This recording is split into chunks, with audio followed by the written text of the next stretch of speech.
This is St. Louis Cardinals baseball. Tonight from Lone Depot Park in Miami. It is game number 2, the St. Louis Cardinals and the Miami Marlins. Welcome to the broadcast booth here in Miami with the Cardinals Hall of Famer Jim Edmonds. I'm Dan McLaughlin. Jim Hayes is with us as well. Little different looking lineup. Cardinals facing one of the best righties in the game in Sandy Alcantara. And so at the top of this lineup, Jimmy, it's Tommy Edman, and he's off to a great start. Yeah, he is. He struggled early left-handed, but had the big home run on the right side of the plate. Kind of got him going a little bit. You can see right here what a great swing on top of the ball.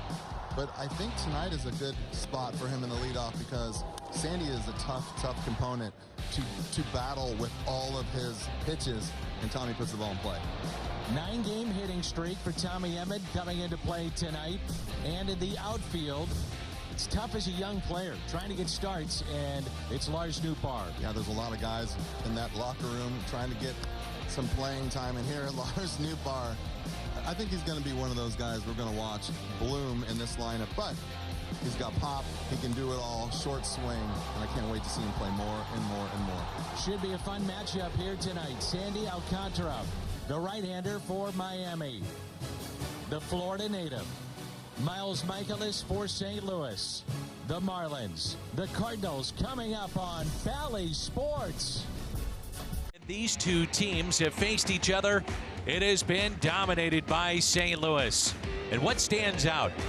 How about the team ERA? 0.86. And in the games the last couple of years, only 3 errors. We saw great defense last night by St. Louis in the victory 5-1 in Game 1. Game 2, Marlins and Cardinals coming up.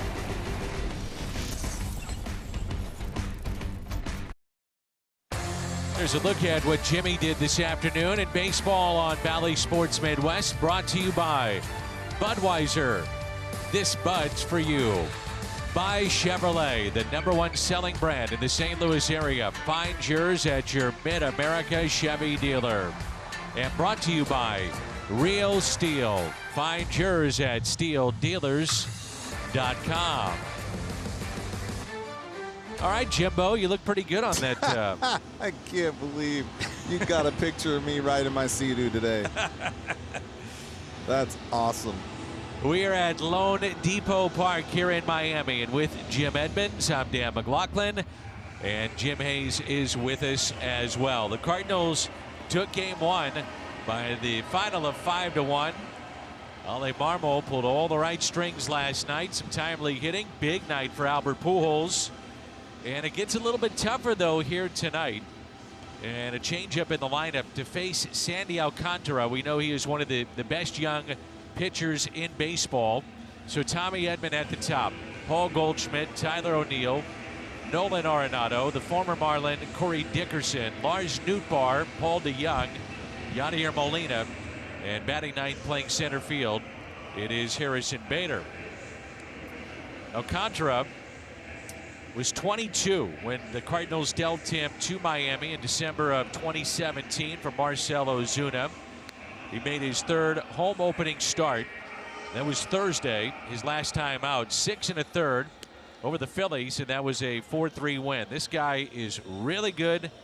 Does probably not get the attention he deserves because the win-loss record hasn't been great. But then you start looking at other things and some of the other stats that you could break down a pitcher with, and he's one of the best. Well, I just remember you saying the other night, you can give me the breakdown of the percentage of starts that he had no run support. 2 runs or less, 45% in his career. But that's something that is incredible, because if you think about, we were talking about a guy, you can't mention a guy's name and say he's that good and still talk about it with that many losses or no decisions, because that is something that's unheard of. And so this is a special pitcher, and it's going to be fun to watch tonight. I think this is a good matchup for the Cardinals. I'd love to see Nootbaar in there, and you know, every time Sandy does not surprise. I mean, he comes with it, and it's fun to watch guys, I think, get better each year, even if they are on the other team. The outfield, Soler in left, Sanchez in center, Abisail Garcia in right. Around the horn, presented by Dobbs Tire and Auto Centers. Infield, Wendell, Rojas, Chisholm, Aguilar, and Jacob Stallings behind the plate. So here we go. Tommy Edman, the switch hitter, and batting leadoff for the first time this year. The first pitch is a fastball taken for a strike. Tommy off to a very good start. 11 for 31. He is driven in 7 and comes in with an 11-game hitting streak dating back to last season. It's a ball and a strike on the Cardinals' second baseman. Well, this is going to be a good one to talk about because we could talk a lot about Sandy Alcantara. And it's a 3.4 ERA here in Miami. I mean, you talk about having to battle, and then what about the letdowns? So what about the runs that he has given up because of letdowns? Because, you know, you go out there and you're always pitching from behind, or you never get any run support. So there's a little bit of error in ERA there. I would think probably at least a half a run a game just because of the letdown of mentally, no, you have to be as sharp as you can possibly be or you're done. And so that's another interesting aspect too. The 2-2. Edman puts it in play, slowly hit. Chisholm throws it away. He committed a costly error early on in the ball game yesterday, and Edman will be awarded second base. That was do or die, so maybe a base hit and an error on the play. As that apparently did make it into the camera well or the Cardinal dugout, so St. Louis will have a man in scoring position right off the bat. Well, he was beating that out from our angle up here, and I don't know what happens here. And this is just the thing. I mean, this is just another young player, 24 years old, with all kinds of talent. You go back and talk about when Colton Wong had his issues, when he had so much potential but hadn't put it together yet before the Gold Gloves, and would make an error here and an error there. And that's right there, another one of those plays. Just take for granted that you've done it half speed for so long in batting practice. When everything's going full speed, it doesn't work as good. See the home plate umpire, Tom Hallion. He's also the crew chief. Went over and spoke to Don Mattingly and then said, let's go play ball. So it's an infield hit and an error on Chisholm, his second in this series, and now Paul Goldschmidt. One of the things I look at, Jimmy, that I like to say does tell a little bit of the story is hard hit rate, 95 miles per hour or better off the bat. And while Goldie's hitting 176, he's tied for 8th in hard hit percentage. So those do eventually start to fall and find holes. Doesn't make you all the more happy. Exactly. When you look up and you see 176, but you feel good at least until you look up there and see your average on the scoreboard. It'll even out. We've seen that before with Paul. He's gotten off to historically slow starts and then is able to really pick it up. He had a terrific second half in 2021.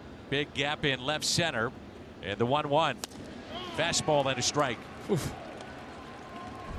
Looks like Liberty Mutual Insurance field coverage. Arenado, Goldie, and their ranks in slugging and then hard hit percentage. So that tells a little bit of the story.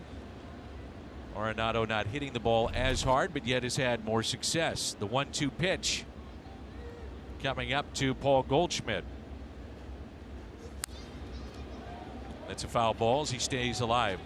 Alcantara, big guy. He's 6'5", 200 pounds. And he now is signed through 2026. He signed an extension in the offseason, and the Marlins feel that that was a key extension for them. A young player, pitcher, ace, and has decided to stay here in Miami. Cardinals are 4th in the league with 2 strikes in batting average and 3rd in OPS. So they've been very good in that regard. And also, they're not striking out. Lowest strikeout rate in baseball. So far, so good with the offense. Yeah, there's been a lot of good to come so far out of this early part of the year. I think this team has a lot to offer this year, and it's a complete team, and we've seen that a little bit so far. Good take just off the plate.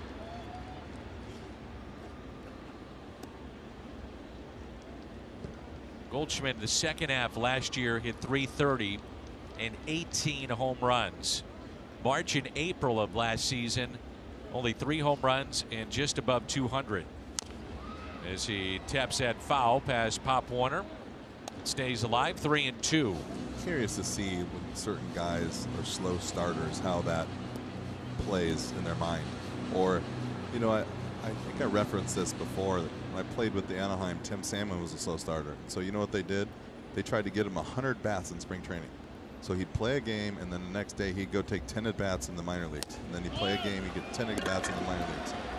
That's way too much for me, but they figured out that was the way. He needed more at-bats because he's a bigger guy.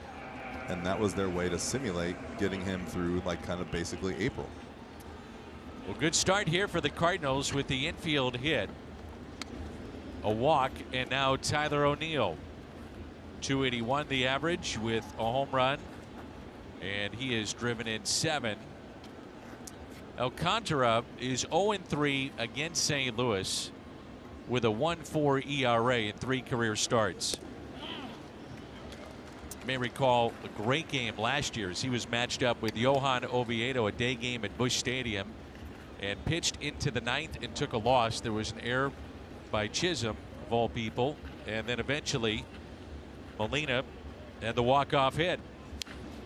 0-2 on Tyler O'Neill. I think this is a guy when you're facing, especially right-handed, you have to look up in the zone and you have to shorten up your swing. And if anything comes out of his hand that looks like a fastball, you have to get after it. And then anything that's spinning, you basically take it. You're not hitting it anyways. This is one of those few guys, those aces, that you just cannot give him fastball strikes. Alcantara thought he had strike 3 there. That was that 1-0 loss. Goldschmidt reached on an error. O'Neill struck out looking. Matt Carpenter had a walk, and then Yachty, the walk-off single to left. 2 balls and 2 strikes. The Cardinals are making him work here in this first inning, but he's accustomed, though, to going pretty deep into games. He had a major league best 6 games last year in which he went at least 8 innings and allowed 1 run or less. That's how good he was a season ago. Over 200 innings, over 200 strikeouts. The 2-2. And O'Neill lifts a high fly ball into right. Edman will tag. Catch made by Garcia. And the throw is cut off at second base. Runners at the corners for Nolan Arenado.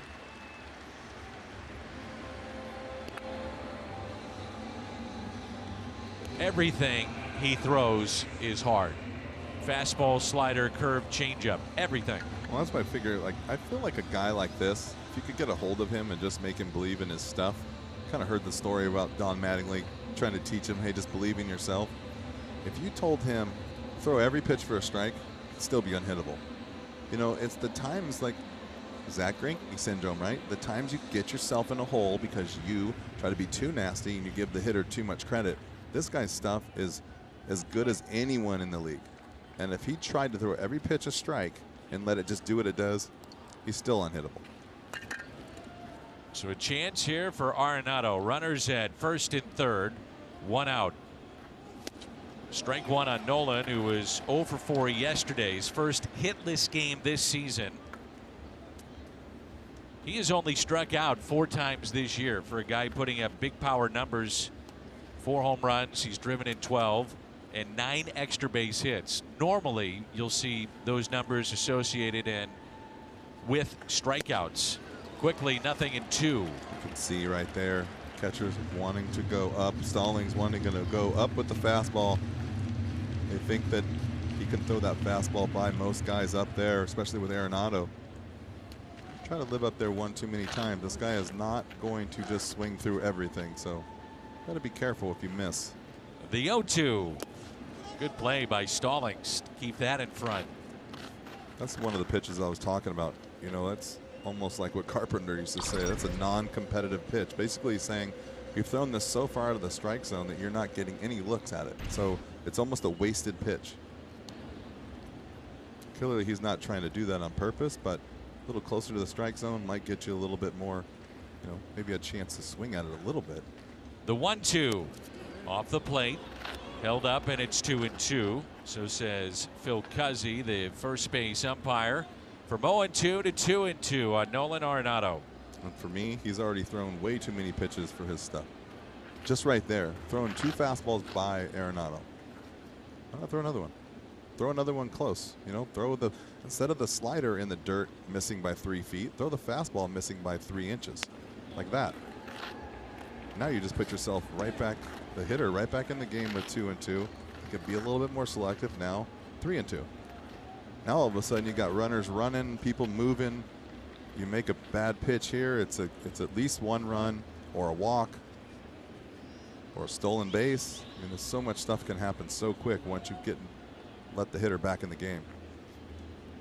Goldschmidt, the runner at first base. Tommy Edman down in third. 3-2 in pitch number 24 of the inning coming up here. Start the runner, and a swing and a miss. And a strikeout of Nolan Arenado. He blew it right by him at 97. It'll be a stolen base for Goldie. So basically, if you look back at it, you just wasted 3 pitches. Yep. And this is the kind of stuff he has right here. It's just, you know, if you're watching it on TV live too, for some reason the ball looks like it gets from his fingertips to the catcher's mitt a heck of a lot quicker than most. Even though he is just throwing 97, it's not like he's throwing 120. But it looks like easy, it. Yeah. It? There's Corey Dickerson with runners at second and third and 2 outs. And Dickerson takes a pitch high. Man, that looks hard. Gosh. Played 63 games for Miami last year, then was traded with Adam Simber to Toronto. Take it high, 2 balls, no strikes. I remember, reminds me of Josh Beckett. Remember how free and easy when he was with the Marlins? Oh yeah. That was the worst thing ever. First game, right out of the gate, spring training.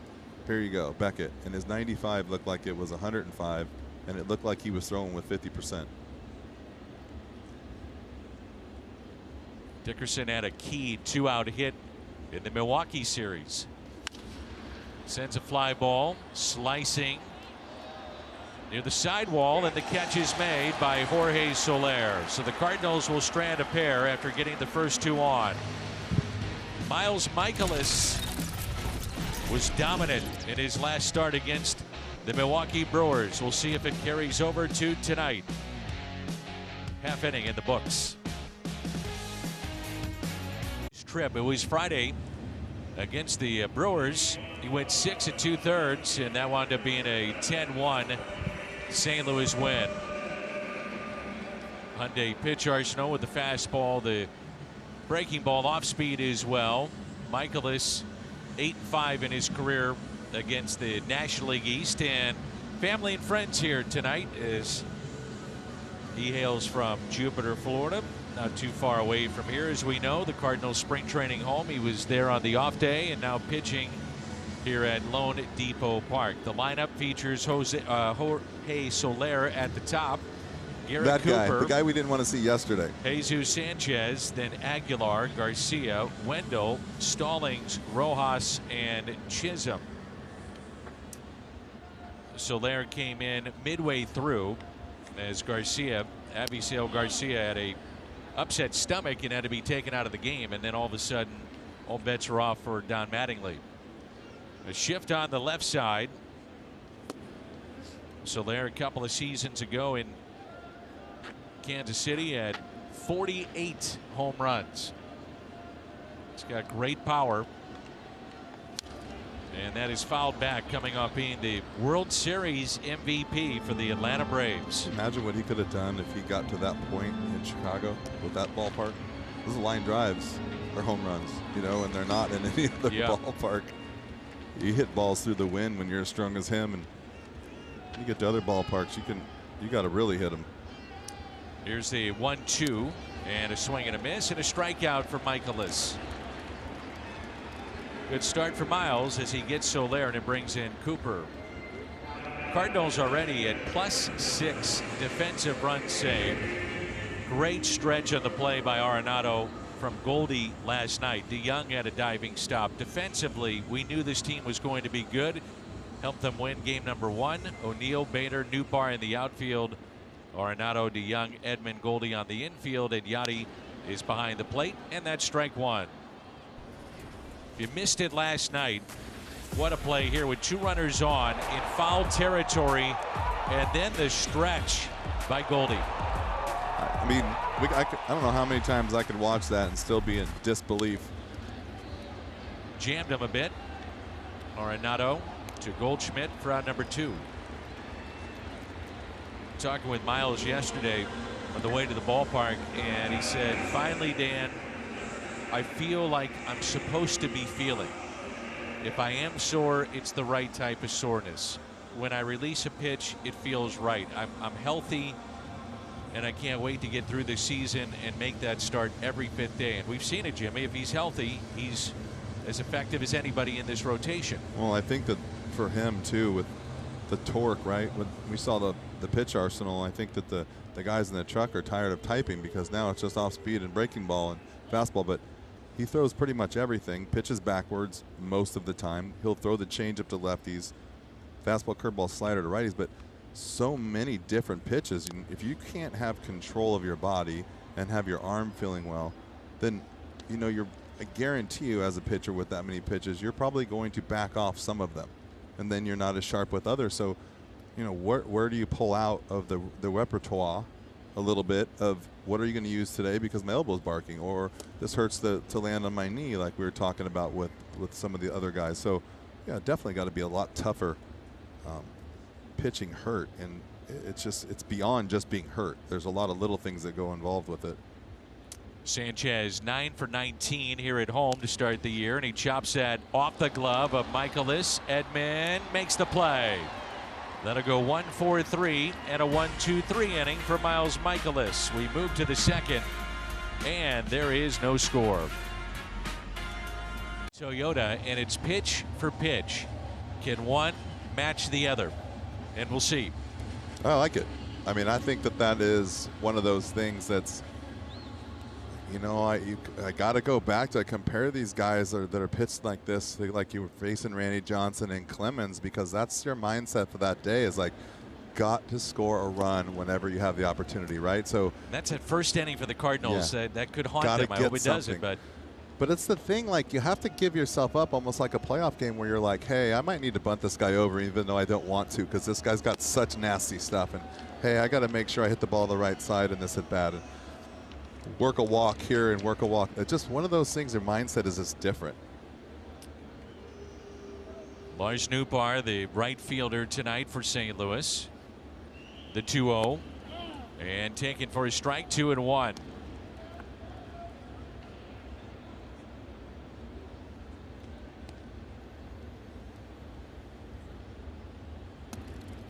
The 2-1 pitch. That's filthy. Well, this is a tough start for Nootbaar. You haven't played a lot, and all of a sudden, you get thrust into a game right now with Alcantara. Not easy. Well, and you see the velocity, but it's just the movement is more than anything. Wow. Thank you very much. Sandy has been frustrated with a couple of the calls that have not gone his way. Pretty small zone today. Small zone yesterday. Number 6 prospect for the Cardinals, Nootbaar. Baseball America had him rated as the best plate discipline. And there is Tom Hallion with a left hook. Good thing he wasn't backing up on that. All right, so you take a pitch on the black for ball, and then you take one that's 3 inches below the plate for strike 3, and a punch. Ollie was none too pleased with that. We can hear him up here. He was screaming at the home plate umpire. Not enthused with the strike call, huh? No. There is Paul DeYoung, and yesterday it was his 3rd game-winning RBI. 2nd inning double that scored Albert Pujols, and that is tops in all of baseball with 3 game-winning runs batted in. Grounded to Wendell, and that is out number 2.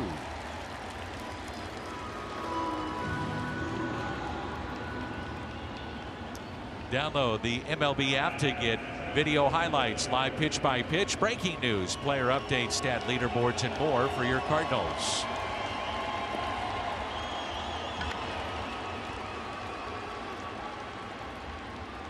There's Yadier Molina.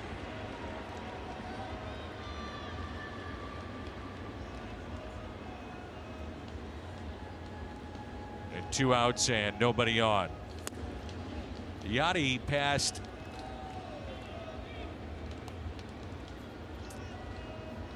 Fisk last night in terms of games caught behind the plate and wins. That's a high chopper that stays fair. And the out. Call from Tom Hallion, the home plate umpire.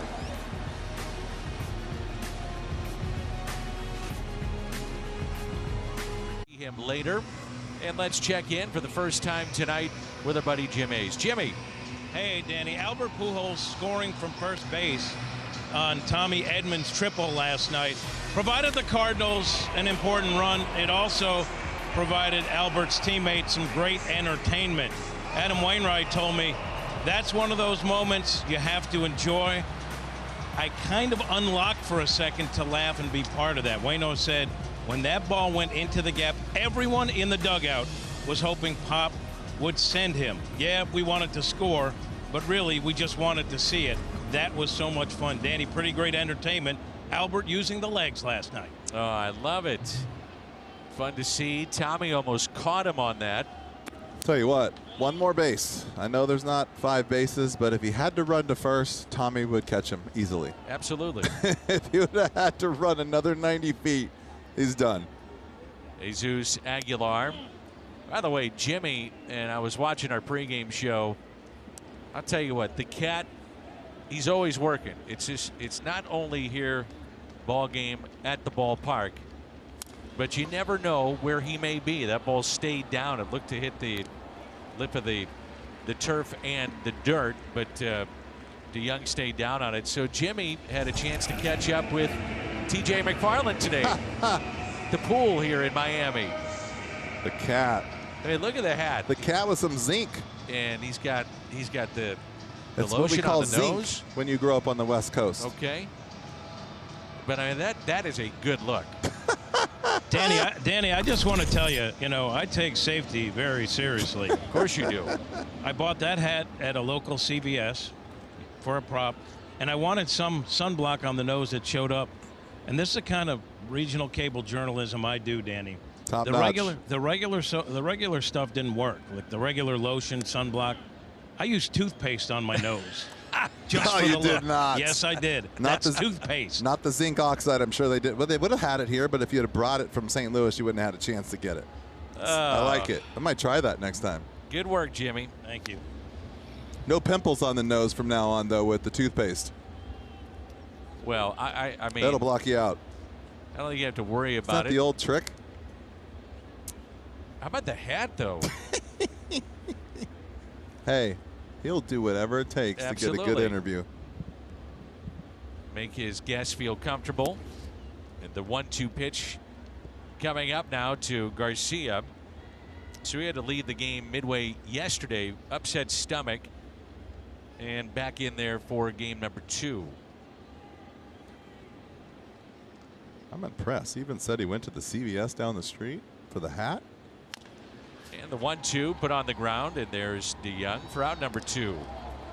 Trying to read what the hat said, but the angle was just a little off. Jimmy told me that Miles Michaelis saw him in the hat today and was very complimentary. How about that? Now that'll get your mind off a start when you see the cat like that. I love it. Here's Joey Wendell, who had 2 hits last night.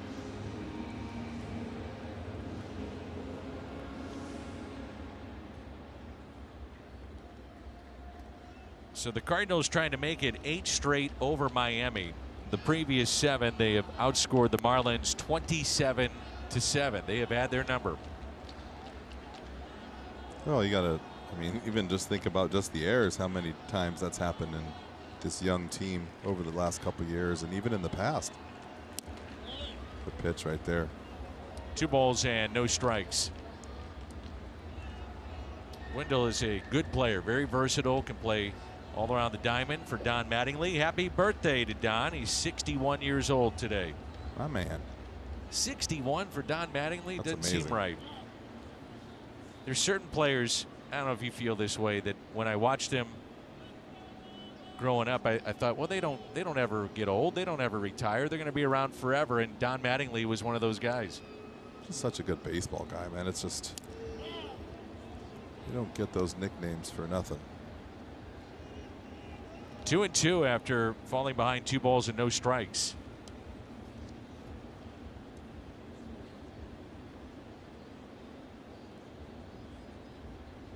This is where Miles was so good. The game against Milwaukee with 2 strikes, they went 1 for 12 against him.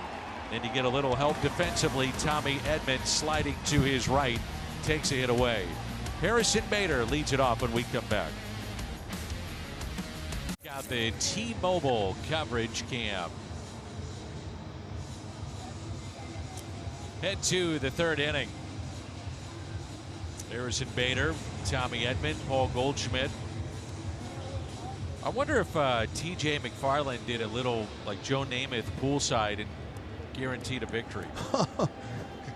With his fur coat on? Yeah, with the There's cat. no way he was wearing that fur coat in the heat. First pitch to Bader, swung on and fouled back. That's exactly what you need to do against Sandy Alcantara. You have to just be ready to hit. Jimmy, I mentioned I had a long conversation with Harrison the other day, and he said, you know, one of the things I had to learn at this level is to not take numbers personally. And there's a fly ball into right. It's well hit. And the catch is made on the edge of the track by Garcia. What he meant by that is if you go 0 for 4 or you're 1 for your last 20, he said, do I like it? Heck no, I don't like it. I wish I'm 10 for 20. He said, but I've learned to not worry about it. And the minute you don't worry about it is the minute you start to play better in this league. And I found that really interesting because so many guys, this is such a tough league mentally every single day to not look up and say, well, I'm hitting 400, I'm hitting 200, or whatever the case may be. You're 100% right. I'll tell you what, though, every time I talk to him, he's so positive. I think he thinks he can get himself out of anything, and that's the kind of attitude you have to have.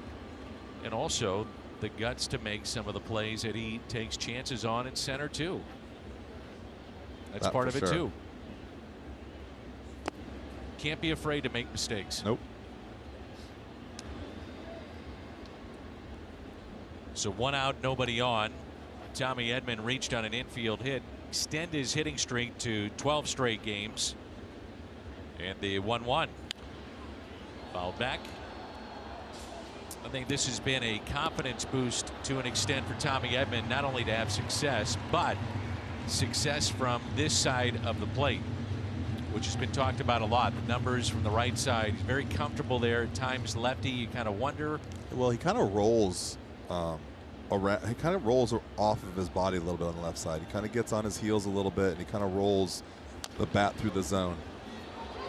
He slipped out of the box. Doesn't matter. That's a base hit. His second infield hit, and he's 2 for 2. Hope he's okay. You know what I mean? Like he kind of opens up a little bit, and well, swing gets a little long. It's really funny too. Is what he does on the right side, he does the opposite on the left side. He'll pull off, and you can see his butt kind of get out there. There's no chance anyone throwing him off, but you can see it opening up right there. And on the right side, he stands there close. He dives and has got top hand. And a lot of switch hitters do that. They're right-handed dominant. So not that they're better hitters right-handed, but they're more of a dead pull kind of dive and just yank. And left-handed, it's the other way around. But he kind of just, I think he wants to do that from the left side, and it's not what you want to do. He's trying to do something maybe that's not really in his, his type of swing. And so once he starts getting back on his toes and starts just trying to hit the ball at the middle, he's going to be great. Time is called now. Goldie back in there. He's reached base safely in 3 of the last 5 appearances at the plate. Walked his first time up, stole a base. And a high fly ball. Lifted out to left. Got under it just a bit, and making the catch, it's Soler. Edman will stay put at first base. Boy, he just missed that. He hit that a mile high. While we have a moment, quick word from Great Southern Bank. This moment brought to you by Great Southern Bank. With flexible loan options and a dedicated team in your corner, a loan from Great Southern can bring those lifetime investments within reach. I'm with you, Jimmy, on Tommy Edman. He slipped going out of the batter's box on the infield hit. Did not look comfortable at all. You can see he's kind of walking a little bit gingerly down there at first base. Keep an eye on that. Shift on the left side of the infield for Tyler O'Neill. Fly to right with 2 runners on. The first 2 reached in the first, and that allowed Edman to tag up from second. Cardinals had runners at first and second and just 1 out, and Alcantara got the strikeout of Arenado. Then Dickerson flied out. Edman is running. I guess that's our answer to throw to second, and he beat that easily. Stolen base for Tommy Edman. He's getting faster as the season's progressing. You expect him to outrun everything now. So Tommy is 2 for 2, and now a stolen base along with a very fine defensive play up the middle. That wasn't even close. You could see that before he was halfway to the plate. It's so funny because our advantage point from up here, you could just see, you know, the relationship in the ball of where it's supposed to be to where guys need to be. And it's almost like you're watching it. It's like there's just no chance. Like he's not even, shouldn't even throw it. Inning started with a fly out by Bader. Edman, the infield hit. Goldschmidt fly to left. So 2 outs, runner at second, and the 1-1 pitch. O'Neill hits it sharply into the shift. Rojas out at first. Wow. Cardinals would take a look at it as Tyler O'Neill was scooting down the line.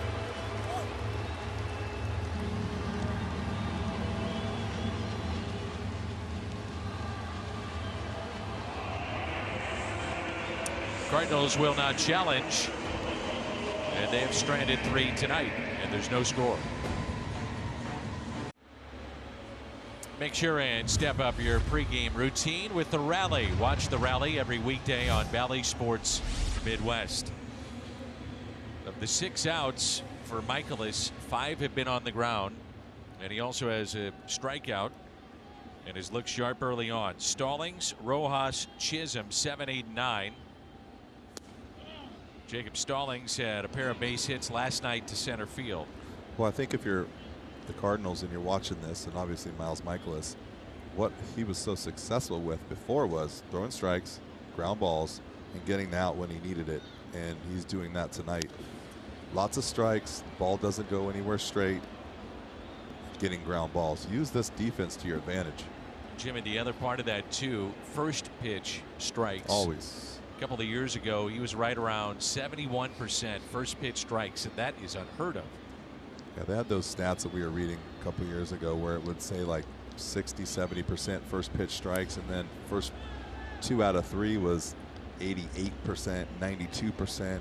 You know, I mean, that's throwing strikes, and that's you better be ready to hit. But the thing is, and kind of Adam Wainwright was this way for a while, you just don't know what's coming.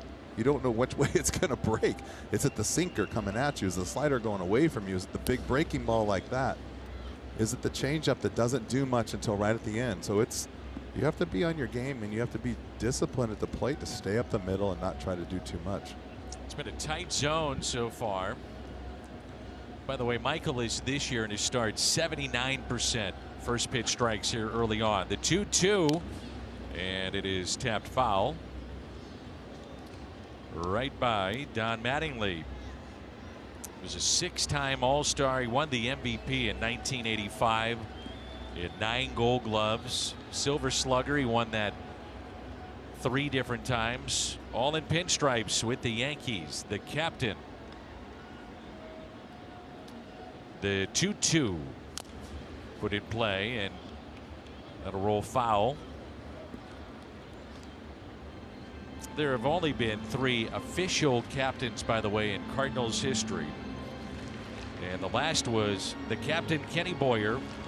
Leo DeRozier was. Terry Moore was a captain. Obviously commonplace in hockey, not so much in baseball. It is kind of strange, isn't it? The 2-2, another ground ball. DeYoung has been busy, backhands and makes the play, and that's 7 up, 7 down for Michaelis.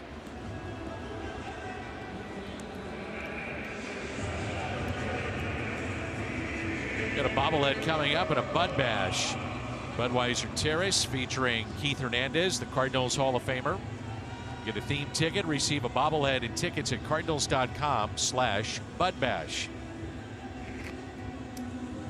Here's Miguel Rojas hitting 171. Did you say first pitch strike percentage was 79% this year? I'm flipping through it too. First out of the 2 pitches, 97% this year. So as a hitter, then, would you go up there and be aggressive early in a count, knowing that he's going to be around the plate? The thing is, he does pitch backwards a lot, especially first time around. You saw a lot of breaking balls early in the count. A lot of just stuff moving around. You can see when he throws you the fastball, like that last pitch to Stallings, it's the sinker. It's just, yeah, you got to do that. But the second part of that is you have to get it up. And if you watch very closely, everything he's throwing, most of them are running away, and they're running to the edge, of the plate. They're not throwing at you and having them break to the middle of the plate. They're throwing at the plate and making it run off, and that makes it very hard because ball out of hand for the hitter tells you, oh, there's a strike, and then it just keeps running from you. Now the 0-2 pitch by Michaelis. Taken low. It's been a ground out to third. You had a couple of ground outs to Tommy Edman, one on a backhanded play, the other that went off of Michaelis's glove and he had to charge, and 3 put outs at short for DeYoung. They're straight away, and now time is called. 1 ball and 2 strikes. I mentioned this earlier, though. Previous start against Milwaukee, when he would get 2 strikes on the batter, they went 1 for 12 with 7 strikeouts in his last start. The 1-2, and that's fouled back. The other thing he's done well this year, is kind of flipping through here, is first guy of an inning to make the out.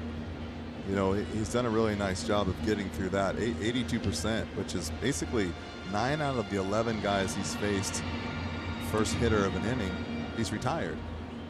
And so that's another thing, right? You're staying out of get a base runner with 1 out versus having a base runner with no outs and then working through if something else happens. Let's say you get a double, 1 out double. You have a base open, and then you have a chance for a double play. We have a no out double. Now all of a sudden the lot's going on with, is he going to bunt? Are they going to do this? Is he moving the guy over? I don't really want to put this guy on because now I got 2 guys on. Even though double plays in order, there's still only nobody out. So it changes everything. A couple of hops, tricky hop at the end for Arenado, no problem for him, and that's another ground ball out. And so the outfield hasn't had to do much so far. Stay on your toes. You never know. Jazz Chisholm already here in the first couple of weeks of this regular season. 2 doubles, 2 triples, 2 home runs, and batting .292 on the year. So he's got 6, 7 ground ball outs and a strikeout so far. It's working quick, being efficient, keeping your team in the game. Tell you what, you just mentioned something that's pretty important too, is keeping the ball in play, right? So your infielders are on their toes. But if you pay attention, which you do, even when the ball's hit to the infielders, the outfielders are having to move, and they're reading the ball off the bat. So they're getting their movement in and their work and staying on their toes. Just past the great effort there by DeYoung, as the Cardinals had a shift for Chisholm, and now they pick up their first base hit with 2 outs here in the home half of the third. So what I'm saying is, even though he's just given up ground balls and we joke about the outfield just kind of sitting around, they're still moving with each pitch, moving on contact, and they stay in the game. DeYoung almost got that. Very, very close. The speed of Chisholm hitting from the left side, I doubt he's able to make that play on him. No, he doesn't make that play, but I'd like to see him maybe over there a little bit more, especially with the range that Tommy has. Here's Jorge Soler, struck out. First time up, and he's 0 for 1. It's almost like that old thing that was telling you, when you play hitters, big, strong hitters, you play them to the opposite field. Why? Because if he hits it in the air to the pull side, it's a home run. Same thing with a ball like that. If you're playing a guy so far to pull, if he hits anything to your right, it's a base hit.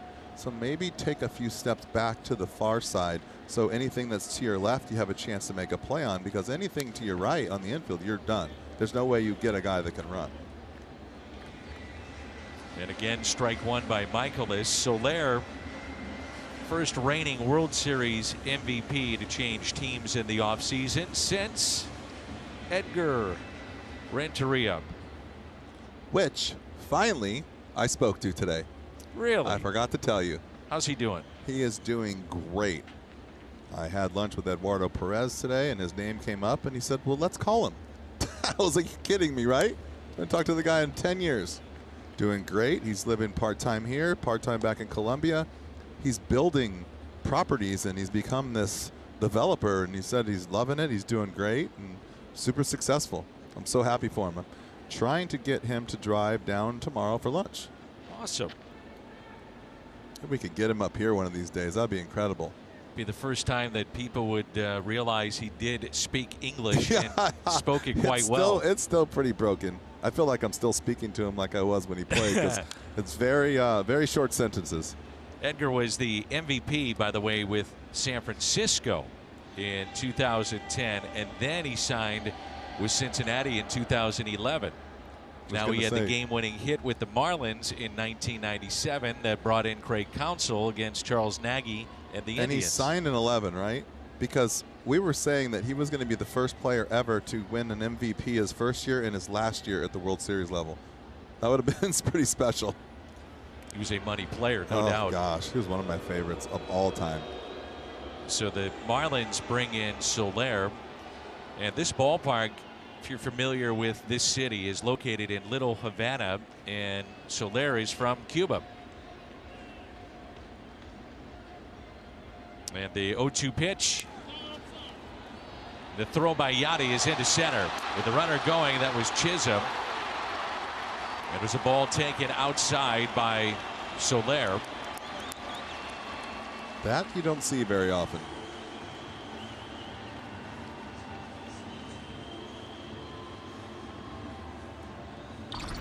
So that's a stolen base and then an E2 on the play.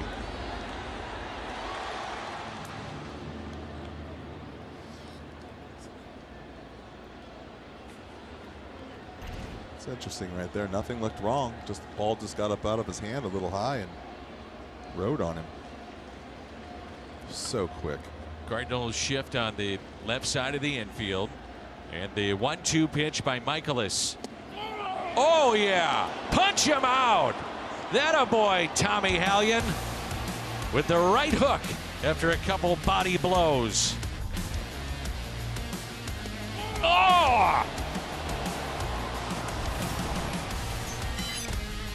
And this is a big one for the Marlins. They would love to have this right-hander available to them. Heard so much about him, one of the top prospects in baseball. Sixto Sanchez hasn't pitched since 2020, and he's trying to come back from a right shoulder issue, and he's had a bunch of setbacks in trying to do so. And the first pitch fouled by Nolan Arenado. Arenado, Dickerson, and Nootbaar for St. Louis. So Nolan, rare, but he's hitless this far in the series. 0 for 4 yesterday. He struck out with 1 out, 2 runners on, first time up. No balls and 2 strikes. Arenado just 1 for 8 head-to-head against Sandy. This has got to be a tough at-bat on a right-hander. 0-2. I have to believe I got to stack my team full lefties on a day like today. It's almost the opposite of like facing Randy Johnson, you know, or there's not a lot of guys with kind of this kind of stuff, you know, the movement and the slider and the velocity. He throws everything hard, everything. I mean, it's either 1 or 2. It's kind of, you know, it's an understatement to say he's got a special arm, and that's like kind of one of those guys. Just like, remember back in the day, they would say, "Oh, you got the you got the Clemens flu," you know, like This is one of those guys you might want to rethink about having the flu that day. That's when the matchups come into play, right? You go, sure. How many guys on our roster have a hit against this guy? That's not counting spring training. So 51 pitches so far for Alcantara. 1 ball and 2 strikes on Nolan Arenado. Dickerson on deck, and then Nootbaar.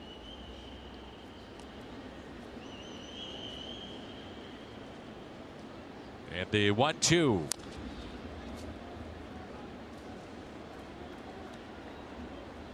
can see that ball just explode in on the hands of a right-handed batter. What's interesting, though, Jimmy, so far this season is that the righties have actually been much better coming into play tonight. 353. The lefties 174. Fastball that he struck him out, and that's number 3 tonight.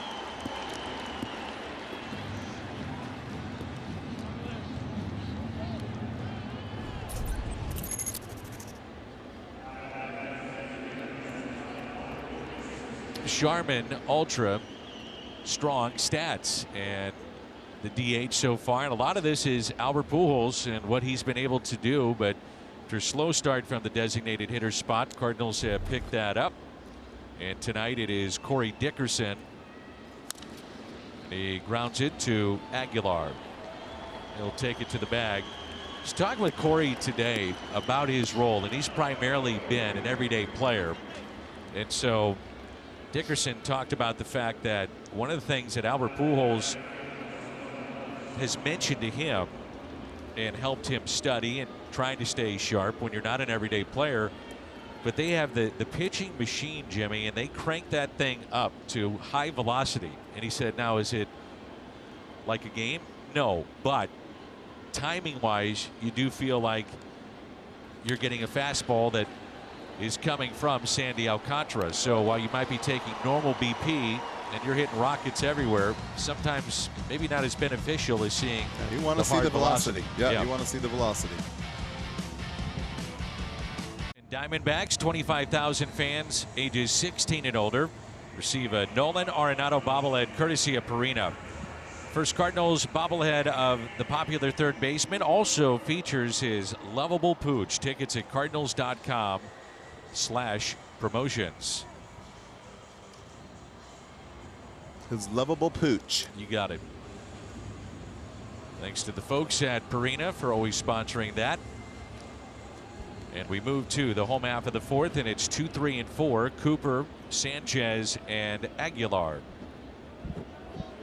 Michaelis has allowed just 1 base hit. He has struck out 2 and a lot of ground ball outs. This is kind of where you start to watch your pitcher.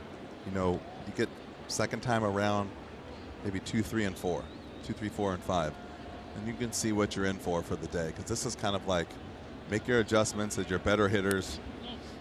You know, as a team hitting, and so now you're watching what are they doing against how is he combating their making their adjustments. And this is when you know if your pitcher is just kind of cruising or if he was getting away with stuff early on.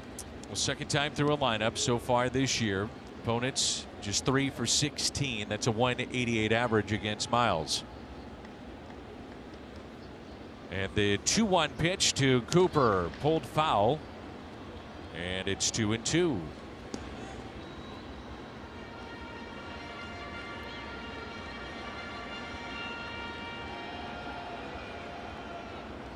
Miles also in the first couple of starts using his changeup a bit more, and that's been an effective pitch. The 2-2. Oh yeah. Left hook. It depends on what side of the plate you're on, if you're going to get the right or the left. That's right.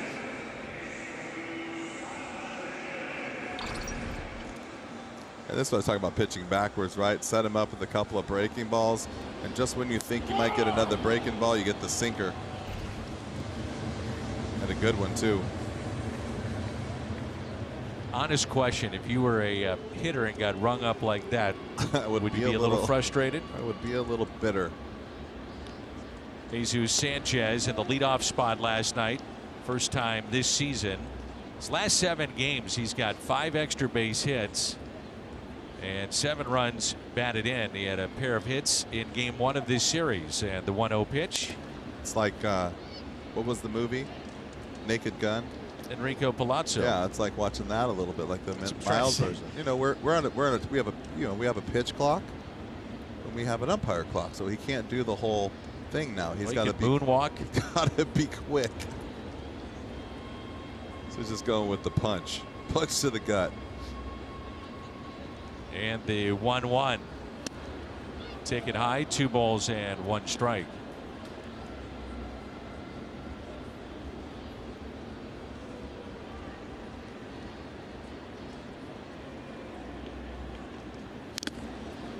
That one caught the home plate umpire, Tom Hallion, who is also the crew chief working tonight. He's been around a long time. Good thing he's got a mask on. And Yachty looks over into the Marlins dugout, trying to ask if their medical team would come out, check on him. You can tell it's pretty solid. Ooh, yeah, got him in the shoulder there, and then in the face mask. You know, you can hear it, but you know, I guarantee you, Yachty's hears him. Yeah, maybe he says he's all right. Like, you know, you hear the ah.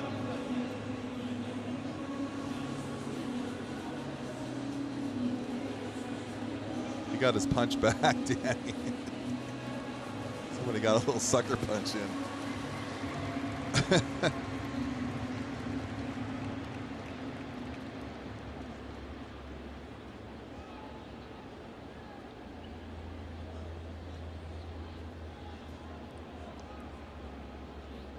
Here's a 2-2 pitch to Sanchez. May have caught the back foot. Apparently it did. That's not what you need right there. No. They're calling him back, I believe. Sanchez is trying to take first, and Tom Hallion is calling him back. Yeah, he stuck the leg out. Stuck the foot out. That's interesting right there. I don't really think he was actually sticking his foot out as much as he was opening it, but he might have opened right into it.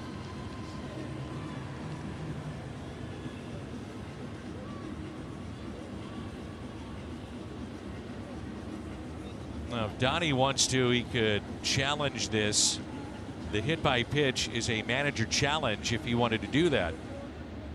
And now you can also, if you're the home plate umpire, ask for help in these spots as well. Miami is challenging. He's looking up at us. He's asking for help. He stuck his foot out. Yeah, I mean, you definitely could have a. You definitely could go with that both ways, but I think it's hard to see him where it hits him. Well, I think it definitely gets the back foot, but it's kind of like if you lean into a pitch that's hanging over the inner portion of the plate. They may bring him back, and I'll be curious to see what Ollie wants to do, depending if he is awarded first base on this. At least have the conversation of what did you see?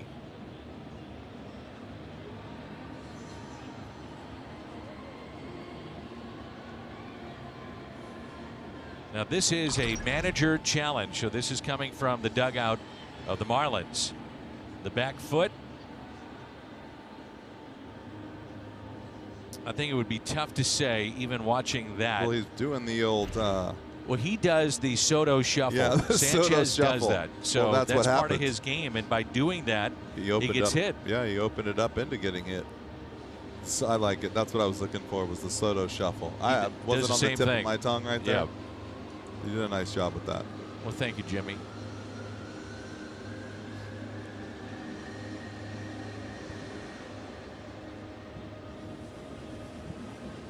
So we wait. In the meantime. Again, we've talked about this before, but there are crews that are in New York, and they are assigned not just this game, but they could be on 4 different games. And in those games, if they're paying attention to a play there that's being challenged, or if their attention needs to be brought to this game, that's why it takes some time to have a ruling. After review, the ball did hit the batter. The call is overturned, and Miami retains their challenge. So Sanchez hit by the pitch. And with one out, he'll be at first base. And the batter will be Jesus Aguilar. Grounded out to short his first time up.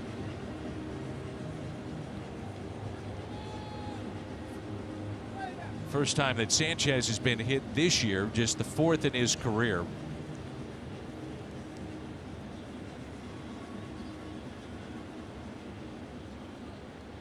And now he just needs another double play ball after the 5-minute recess. It's had 7 ground ball outs here tonight. Cardinals shift on the left side. Not the exaggerated shift, but Tommy Edman is near the bag at second, still on the second base side, and the outfield is deep and straight away.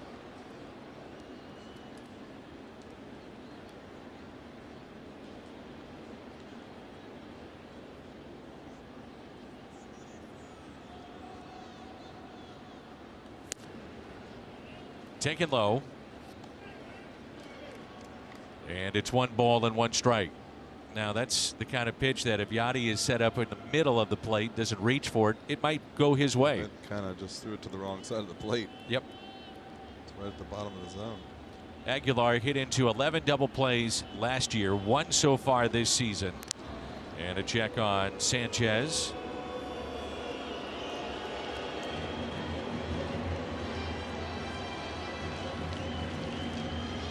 Roof is closed here in Miami, but the paneling beyond the left field wall is wide open as you, from our vantage point, can peek into downtown Miami.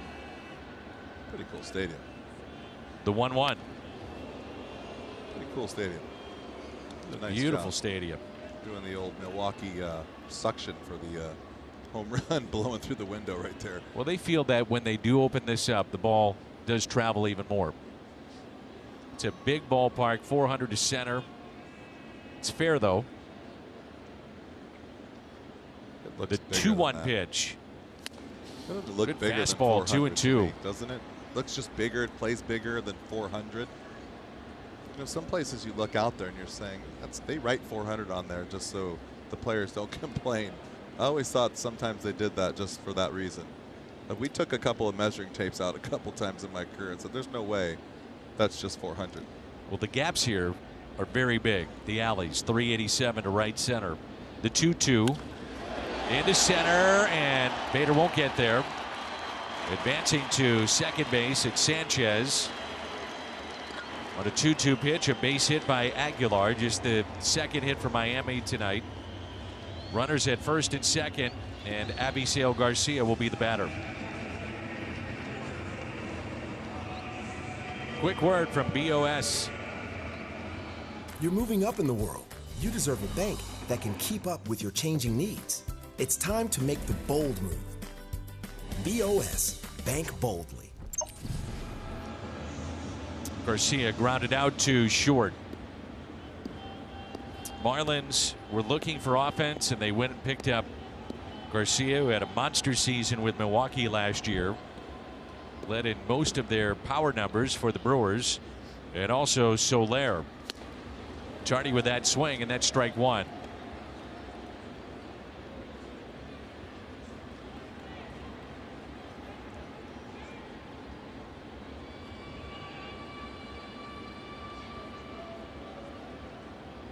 Miles thinking ground ball again, and getting 2 and getting out of the inning and sending us to inning number 5. The 0-1 pitch. Nothing in 2. As Garcia spins away from that pitch that was up in the zone. That's a changeup that jumps up out of the pitcher's hand, and as soon as that ball's in your face as a hitter, you give up on it. You know it's a ball. It comes down as a changeup, but it doesn't come down enough.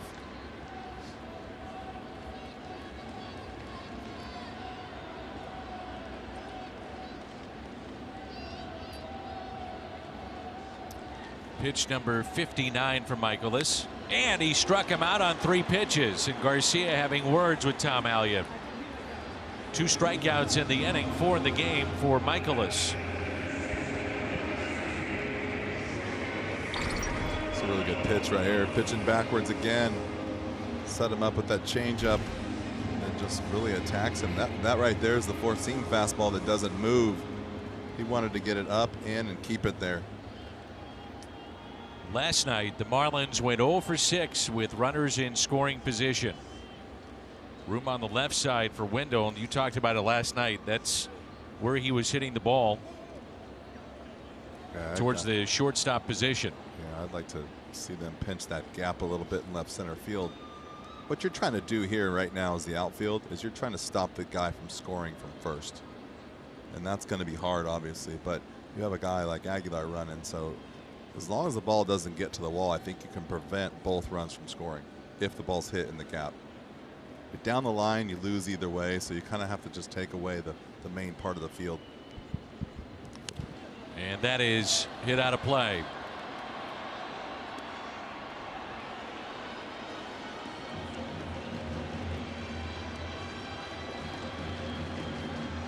So Miles trying to get out of this inning unscathed and keep this ball game scoreless.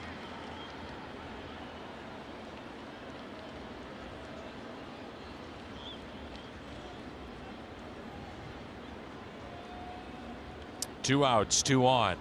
No balls, 1 strike, and the next to Wendell, who grounded out to second, and he pulls it foul, 0-2. So here's what you're talking about, Jimmy. Do you have that non-competitive pitch on 0-2, or do you try to go at him and put him away? I climb the ladder again. I do, especially with the strike zone seems to be a little bit more favorable up. And I definitely want to keep him away from pulling the ball and giving him a homer. He's not a big power guy, so I'm going up and away. Went up, but didn't miss by much. Well, that's going to strike a couple times. Did you notice the velocity, though? 95. Yep. That's when you know Miles is feeling good, and he's saving it and using it when he needs it.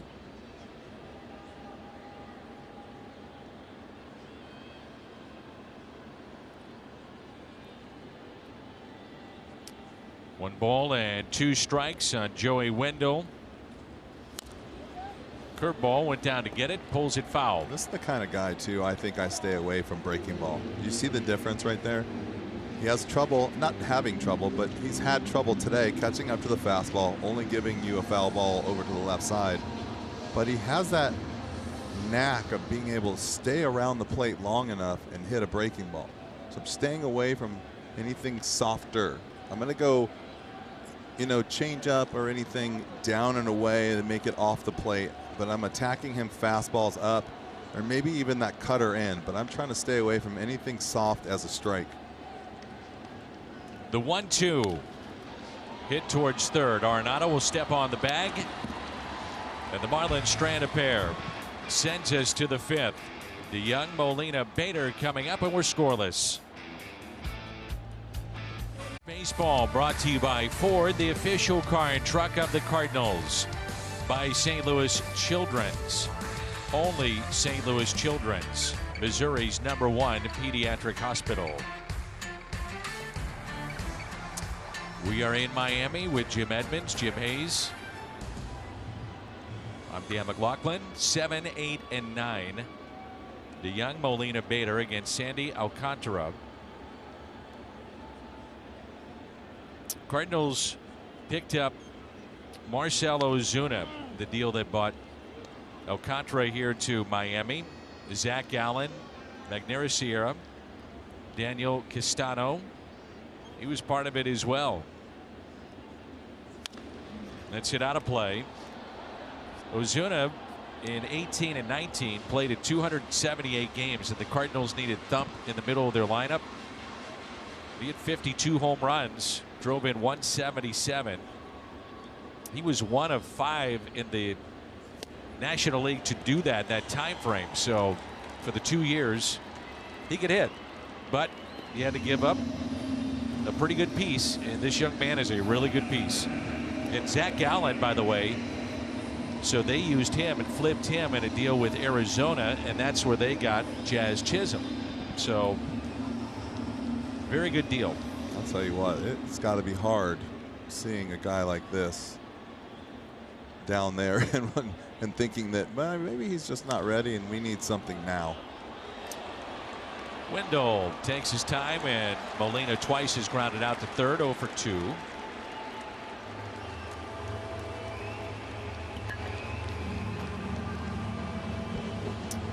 Tomorrow night, we'll have a doubleheader of sports. Cardinals, Marlins at 5 on Bally Sports Midwest. Then at 9, Blues and Sharks. That's at 9 on Bally Sports Midwest and Midwest Extra. Both games streaming on the app. Here's Harrison Bader. We thought this game would be defined by pitching, and so far it has been. Cardinals with 2 hits. The Marlins with 2 hits. Both hits for St. Louis. Tommy Edman as Bader is fly to right. That first pitch taken for a strike.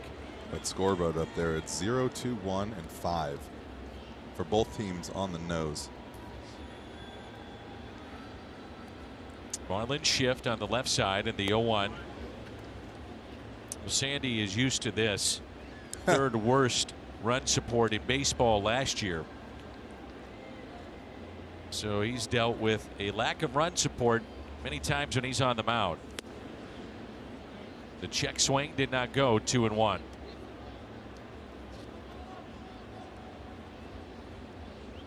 That's the thing I think you can see with the Cardinals hitters.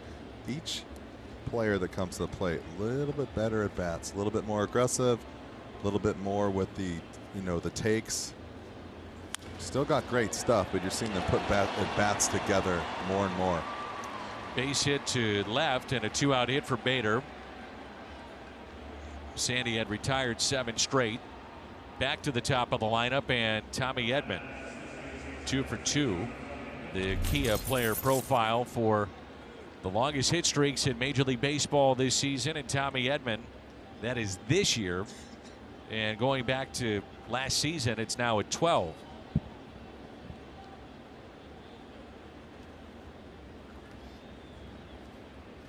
Well, if you think you're not going to be able to generate a lot of offense, does Tommy take a pitch and allow Bader a chance to swipe a bag? Yeah, I think that you almost protect him, though, with the swing, especially with that much of the infield open. I mean, those guys are everywhere. You try to stay on the ball, hit the ball the other way on the ground. Don't let him hold like that. You can't let Harrison's legs get heavy.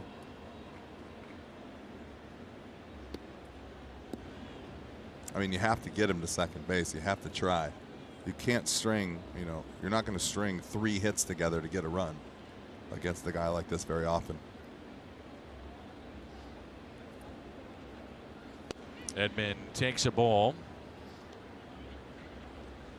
Reached on an error as well in that first inning. So infield hit. Chisholm came in, threw it away. That's been the best scoring opportunity the Cardinals have had. Goldschmidt would walk after that. Cardinals had second and third, 1 out. Arenado at the plate and did not score. 2 outs.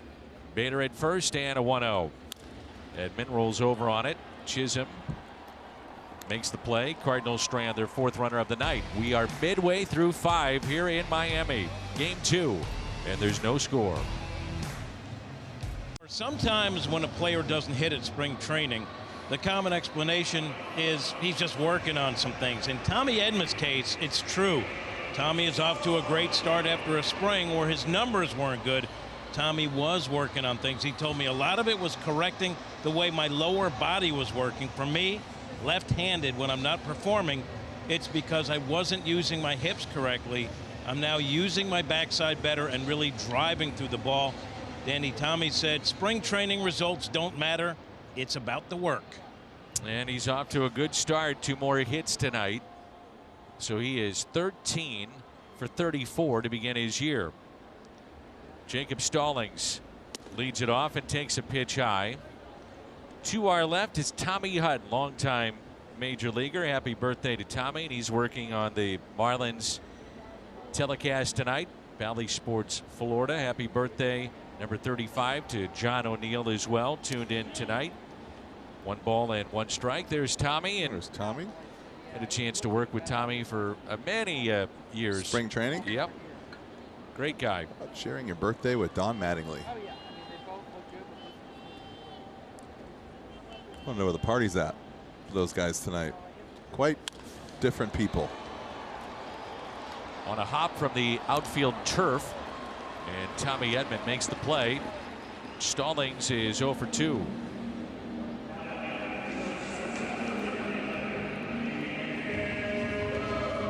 The batter will be Rojas, so another ground ball out.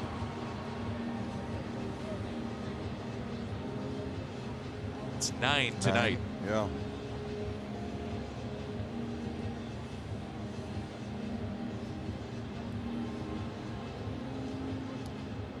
Rojas grounded out to third, 0 for 1. And then Chisholm, the 9th place batter, on deck. Well, the Cardinals starting rotation now is settled in.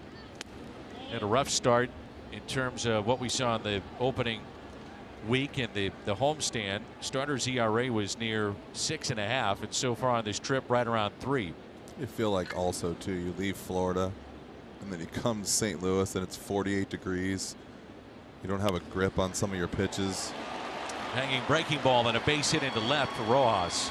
I mean, you think about that's got to be the hardest thing in general, and not even just going from Florida to St. Louis, even just, you know, going indoors, outdoors. You go from the humidity to the dryness, but of course, leaving spring training and going into the cold early is definitely, I think, as far as feel on the ball, is the hardest thing for the pitcher.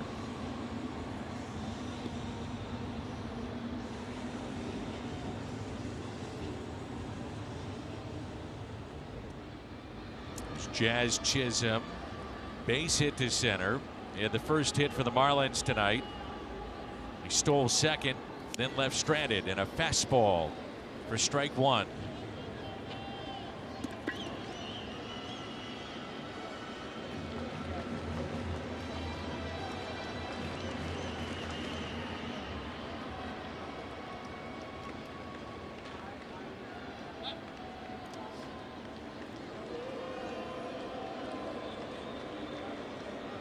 Keep an eye on the pitch count. It's 70 right now for Michaelis. Shift on the right side.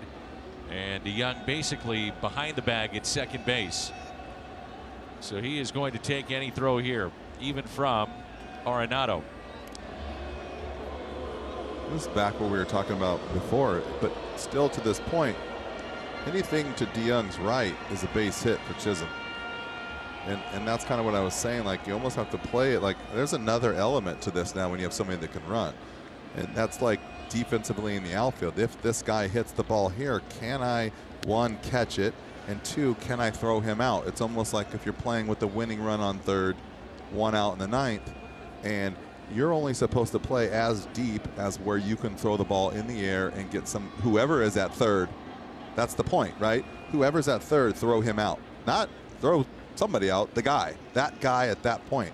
So if anything, to Paulie's right and looking at it our left, he's safe and he can't really get back to second base in time. So this is where I was thinking sometimes you almost have to slide over, and now he's actually sliding over a little bit. I just think that's those two talking about it. The next element of playing the shift. So they both, Edman and DeYoung, pointing to Arenado. If the ball is hit to him, who is switched, covering? Yep. But still, that's, you know, Tommy's still not getting there, even though where, you know, DeYoung is, he's more to the shortstop side of the bag. But Tommy's still so far to pull that DeYoung's going to have to take the throw from Arenado no matter where he catches it. And what they're saying is, hey, if it's a one hopper to you, you're going to have to give me some time to get to the bag. Cardinals had a double play that was turned to end a game with Arenado turning it at second base on this trip. And that was decided before the pitch. Talked to Paul DeYoung about that, on who's going to take what throw. And he said they had decided that at that point. He said it's not always the case, but with that shift, that particular hitter, that situation, it was Arenado. So that's discussed all the time. They go through the scenarios. And Nolan threw a seed over to first, 85 miles an hour. The 2-2. Missed in, and we'll see if the Marlins want to start the runner here in Rojas.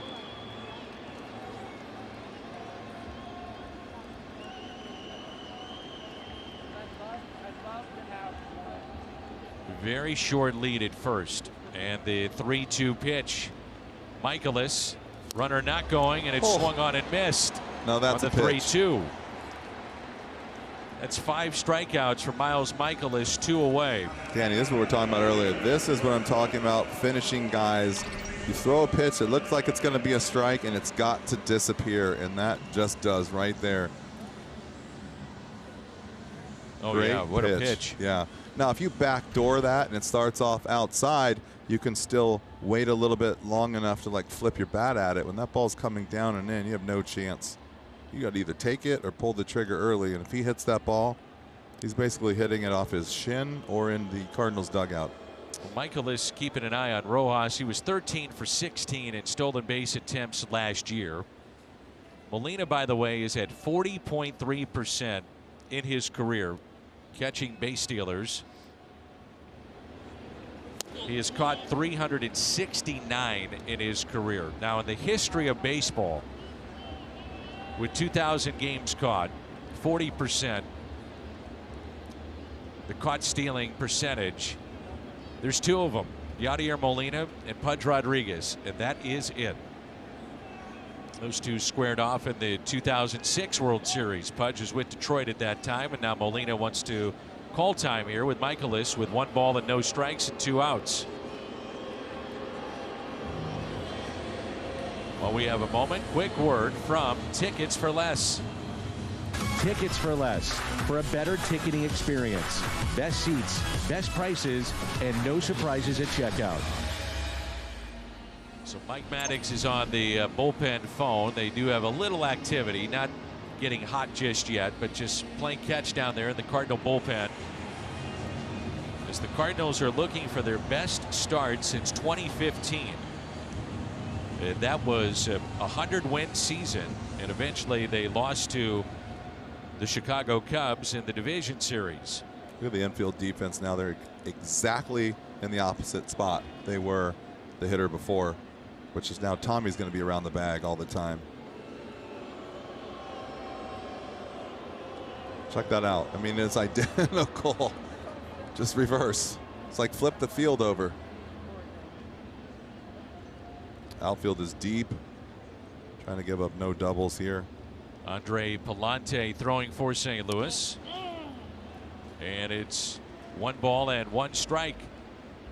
Soler is 0 for 2. He has struck out twice tonight. Next pitch, number 79 for Michaelis.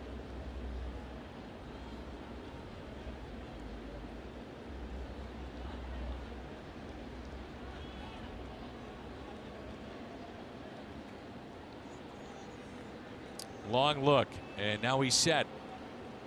The 1-1.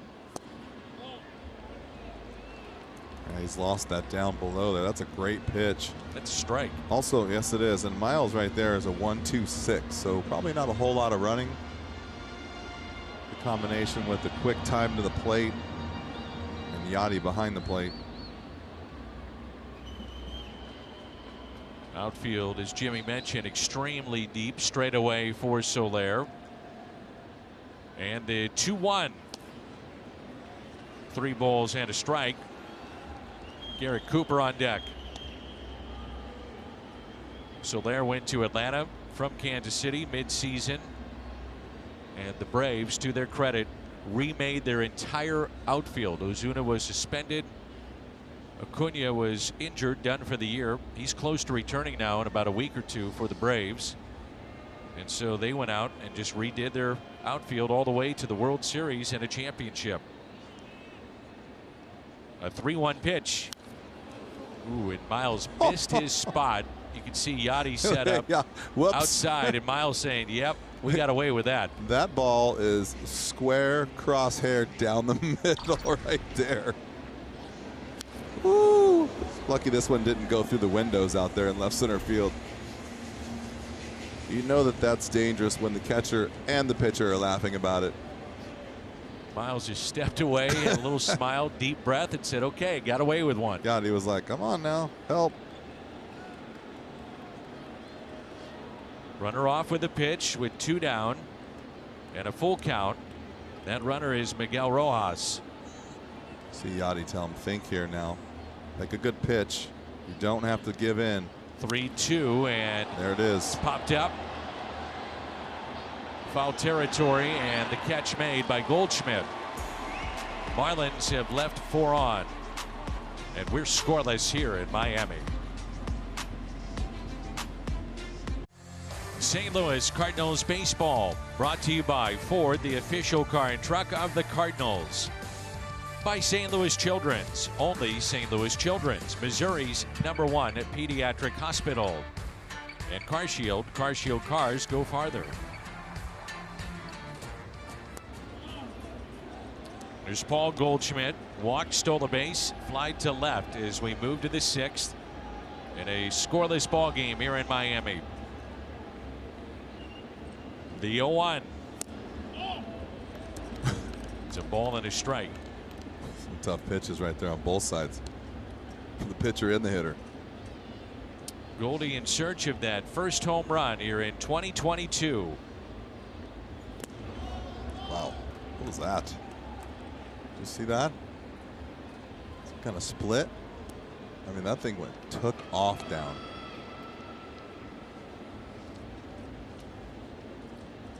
Big gap in left center. He just missed a home run his first time up. The 2-1. Breaks his bat and put away by Alcantara. That's getting sawed off right there. I've seen a lot more of those this year than the last couple of years. I agree.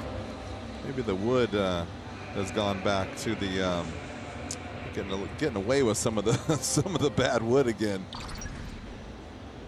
Remember, you had the maple bats, and those would shatter, and it's like a knife coming at you. That thing exploded. Did you see his reaction?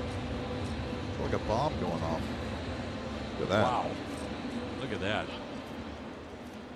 The gentleman right there is marking down the bat, and then he will put a sticker on there for authenticity. And you can buy that bat. Low throw, and the pick by Aguilar to get Tyler O'Neill. Nice play.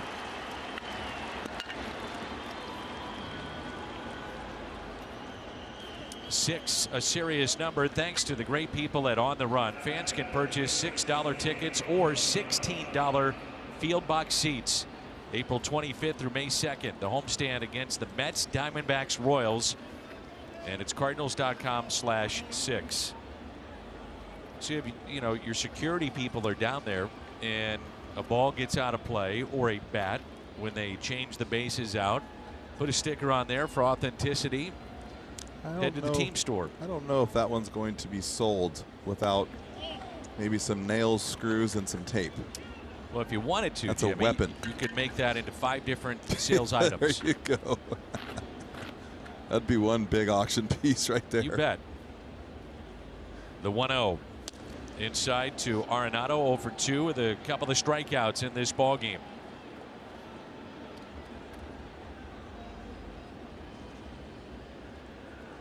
Alcantara hooked up against Johan Oviedo last year and lost that game in the bottom of the 9th at Busch Stadium. That's pulled foul on the 2-0. Johan Oviedo last night from Memphis was great as he went the deepest of any starter so far in Memphis and picked up a win. I still believe he can be a factor. Totally. I still believe that he just didn't pitch to his stuff in the big leagues. I still think he just has more to offer than what he showed. The 2-1 is popped up behind home plate. Stallings giving it a look, and it's out of play.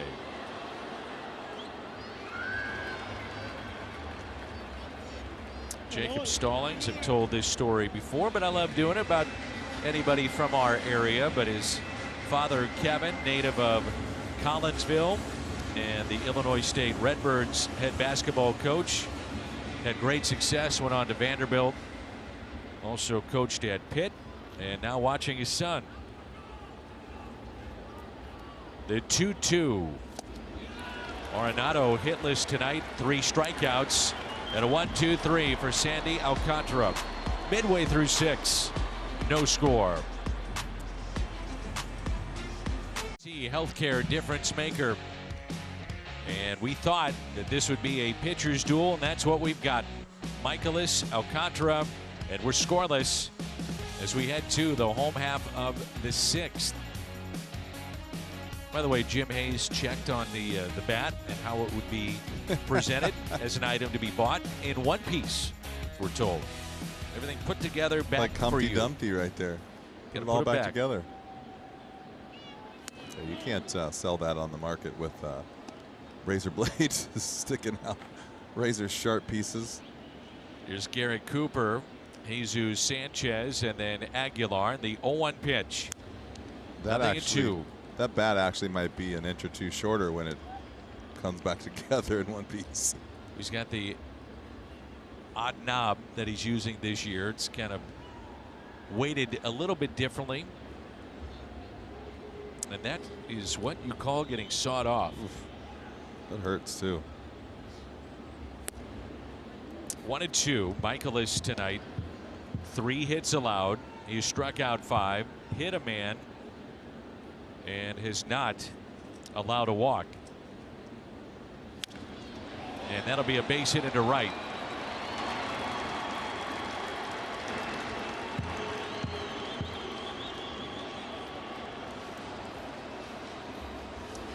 So the base hit to right for Garrett Cooper. Cardinals Kids Club, it's back, presented by Rawlings and Dick's Sporting Goods, official club for fans ages 13 and under. Membership will include a cap, drawstring bag, pop it, a voucher for 2 free tickets, and access to a members only event. All for just $33. Cardinals.com/Kids Club. Cardinals will go to their bullpen, and Andre Palante will come in to face Sanchez after the leadoff base hit by Garrett Cooper. We're scoreless here in Miami.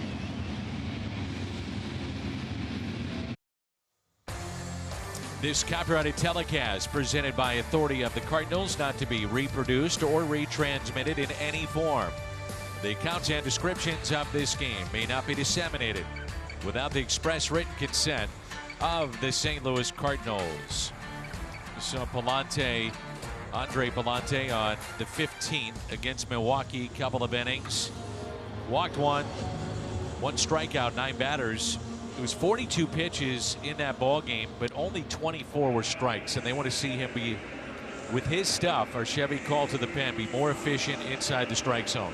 Yeah, I mean, your first game or two in the big leagues, I think you're going to maybe overthrow a little bit. That's to be expected. So maybe game number 3 here. Or is this game number 2? Are they that quick with the stats? Game number 3 here. Game number 3. It's been good against the lefties. They're 0 for 6 with a strikeout. The righties a little bit different, 4 for 7. And the lefty here in Jesus Sanchez. Cardinals shift on the right side. And the first pitch is a strike. Sanchez grounded out off the glove of Michaelis to Tommy Edman first time up, and then was hit by a pitch. So 5+ for Michaelis tonight, 4 hits, 5 strikeouts. He had 9 ground ball outs. Here's the 0-1 pitch. Palante's got a little bit of a funky delivery, deceptive. Yeah, he's got a little unusual, especially with the velocity. You know, usually guys back in the day, now everyone throws hard, but back in the day, you got a little funky was to have some deception. Now it's just everyone's got their own thing and letting it fly. The 1-1.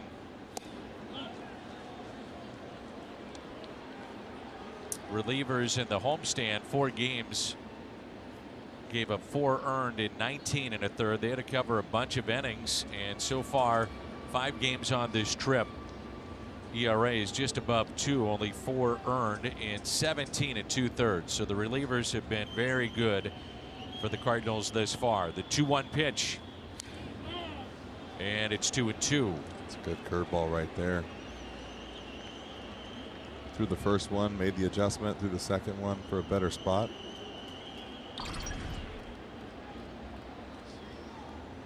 I like it. Throw the first one. It's not bad, but it's not where you want it. Go right back to it. The 2-2 pitch, short lead at first by Cooper. Here it comes. Got him. Oh. Not going to do much with that. That's a similar pitch to what Michaelis had earlier against a lefty under the hands. Can't do much with that. First strikeout for Palante.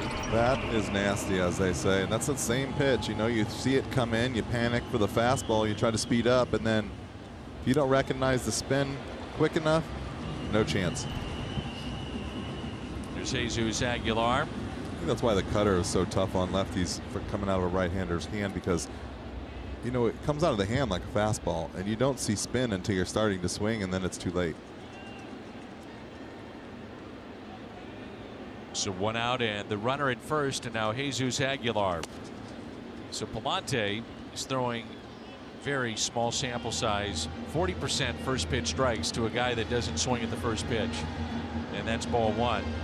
Aguilar grounded to short and singled the center on a 2-2 pitch against Michaelis back in the fourth. Certainly a double play candidate.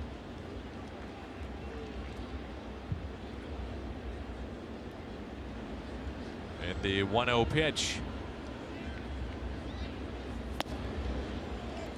2 balls, no strikes. Penny, how about Miggy Cabrera? He's only 5 hits away from 3,000. What's he doing right now? 3 for 3 tonight. Reminds me of Albert early in St. Louis, what Miggy did here in Miami. The 2-0 pitch by Palante. Here it comes. It's 3-0.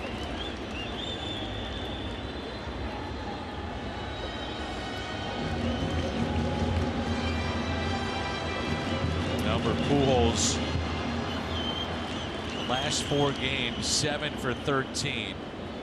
A couple of home runs. And they've got 3 lefties in their bullpen. Certainly if one comes in, you're going to see Albert, who's 6 for 9 to start the season against Southpaws. Aguilar pitch. Looks at a strike to make it 3-1. Pujols has been everything they could hope for to start this year.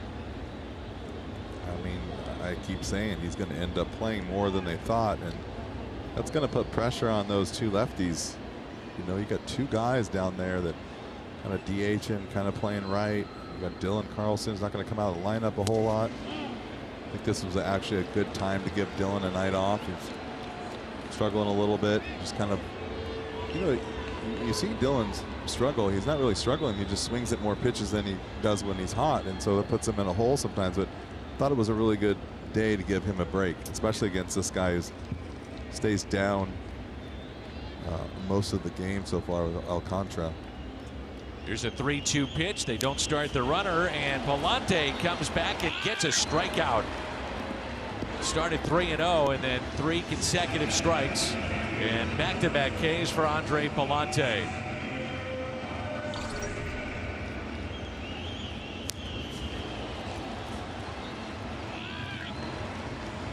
It's got to make you mad right there when you take a 3-0 and a 3-1 fastballs for strikes, and then you buy yourself a nasty curveball for strike 3.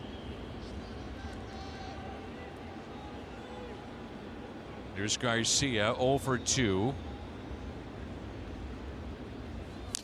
And there's strike 1. I talked to Ali today about Dylan Carlson. He said because of Alcantara, the fact that he has been struggling on the trip, he said this is a work day. He said he's not going to play, you know, unless he's forced into action. But this is a kind of a mental break, a reset, and as he put it, a work day for Dylan Carlson. Well, back in there more than likely tomorrow. Sometimes you have to have just a day off just to reset your, your body, get some rest and get some strength back. And Grounder hit to third. Arenado and a force play at second. Tommy Edman is there. Good work, Andre Palante. Miami is stranded 5, and we move to the 7th. And Jordan Hicks be his first career start in the big leagues. 8th career appearance against Miami. And Miami is the only club which he has made 7 or more appearances without allowing a run. He has been very good back into games against the Marlins, and tomorrow he's in the front portion of the game as a starter. Here's Corey Dickerson.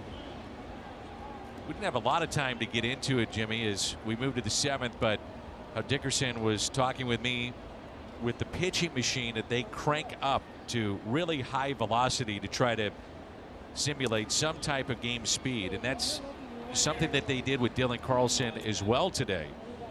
They feel the bat has been dragging a little bit, so get the barrel out. See, that's what I'm saying. That's tired for me. That means you just need a day off of not hitting. But I like what you're saying about the velocity. That works with some guys and doesn't work with others. I always felt like for me, I had a hard time dialing it all the way up for that time of the the day. Like when you're getting 90 thrown at you with a machine, you need basically 90 to 95% of your energy level and your concentration.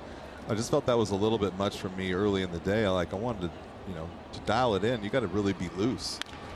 And that is hit out to center by Dickerson. It carries, and the catch made by Jesus Sanchez. The former Marlin, Corey Dickerson, the first out here in the 7th. Honda home run inning. Cardinals hit a home run. The Gateway Honda dealers donate $1,000 to the Make-A-Wish Foundation of Missouri. Alcantara goes deep into games. He's just one pitch shy of 80, so he's not going anywhere. That's the bad news. There's Nootbaar, who struck out looking and also grounded out to short. Ooh, and a foul ball that bounces up and hits him in the face.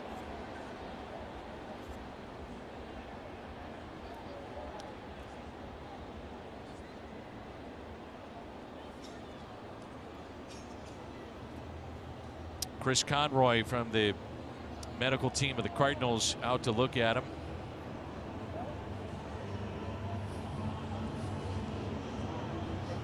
Drew Wedgeworth, big Cardinals fan, celebrating his 17th birthday and checking out baseball tonight.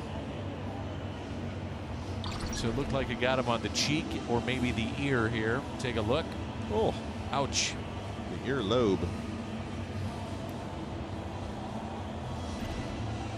Danny, I misspoke. Cabrera needed 4 hits entering today, and so he's 1 away. Yeah, he's 1 shy. 3,000. Yeah. And he's coming up soon.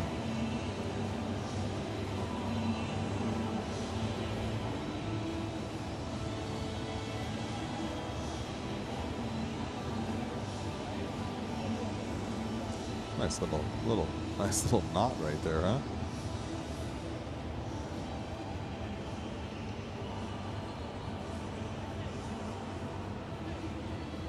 You know what I've noticed? Newt played in 179 games, Jimmy, in the minor leagues. So he went down there very long. And the veterans love this kid. They love him. He's fun. He's smiling. He brings energy. He's respectful. All those things. That's what you want out of a young player, isn't it? Well, yeah. And then, he's a California kid, too. So what better can you get? South He's a City big kid, man. I'm telling you, this kid is built. I never realized how big he was. He's just 24 years old. Yep.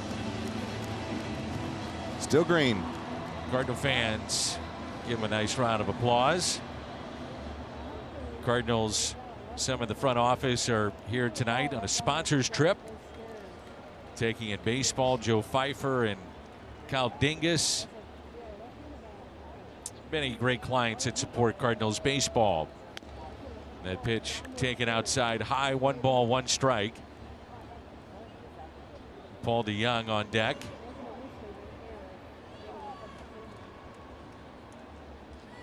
And the 1-1. Also, it was the first time that we had ever met them, but they're back. And it's great to see them here, but it is the Passmore family reunion. And celebrating with this 3-game set and then into the weekend. As we know, the Passmores travel so well, but this is where they love to check out baseball. There's been times where they could pretty much fill up the stadium about as much as is here tonight. Oh, yeah. Big family. 3-2 the count. Let's see if Newt goes ripping at this 3-2 pitch coming up. Alcantara has struck out 5, walked 1, and allowed just 3 hits. We are scoreless here in the 7th and a 3-2 pitch. 2 away.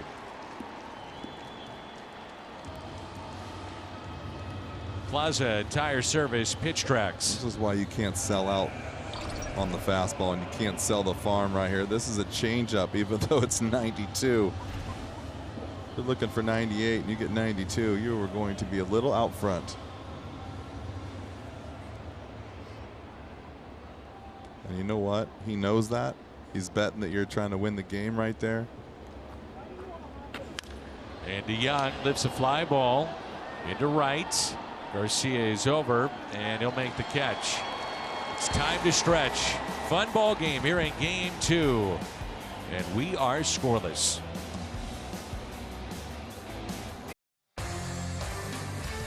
St. Louis Cardinals baseball on Valley Sports Midwest, brought to you by Real Steel. Find yours at steeldealers.com. And by Budweiser. This Bud's for you. Well, this is interesting, Jimmy, to see that Palante is number 1 back out there for another inning. But to come in a scoreless game in the middle of the lineup coming up, that's when you find out about these young pitchers. And so far, so good for Palante and making an impression tonight for Ali and the coaching staff of the Cardinals. And here is Joey Wendell. Well, I also think that you go with your gut sometimes, and now he's in the game. He's got a good vibe going with as far as a score. He had a good inning. Let him go back out there.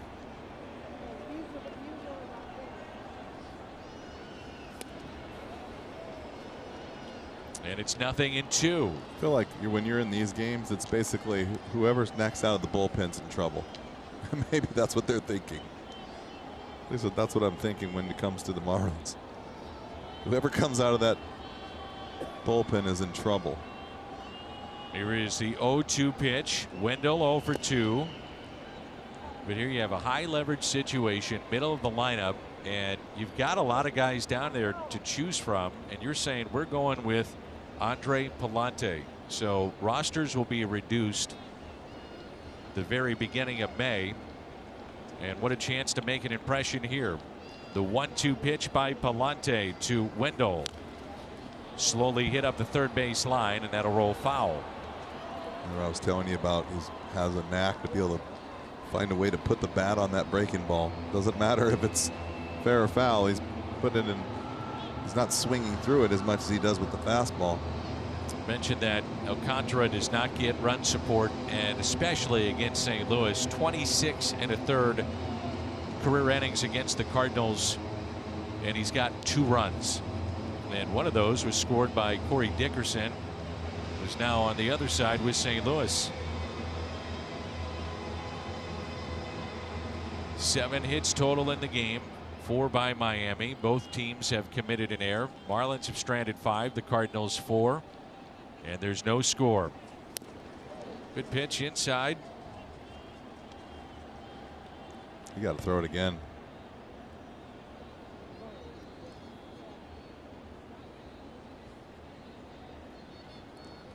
Evens it up at 2-2. The next by Palante. Ooh. That's good pitching, though. In, out. Yep. Tell you what, he has a hard time pulling the trigger there. If that ball's on the plate, you can see he wasn't ready to hit as far as being aggressive. Wendell is 6 for 15 this year with 2 strikes. Chopper right to Nolan. As Joey Wendell got down the line very quickly, made that close, and that's the first out. And Palante 4 up and 4 down. Well, we have a moment. Quick word from St. Louis Children's. St. Louis Children's Hospital, the only place where Washington University physicians have gathered from across the globe, discovering and developing life-changing treatments for kids. Jacob Stallings with 1 out and nobody on. He is 0 for 2. Grounded to short, grounded to second. First pitch in for a strike. We're talking about his dad earlier. He and his father are so close that his dad, Kevin, was his best man at his wedding. Pretty cool. The 0-1. Nothing in 2. His dad was a basketball coach, the St. Louis-based Missouri Valley Conference, which has produced some outstanding baseball players as well.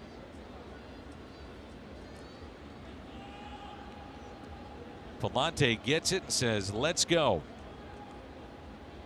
Here's the 0-2 pitch.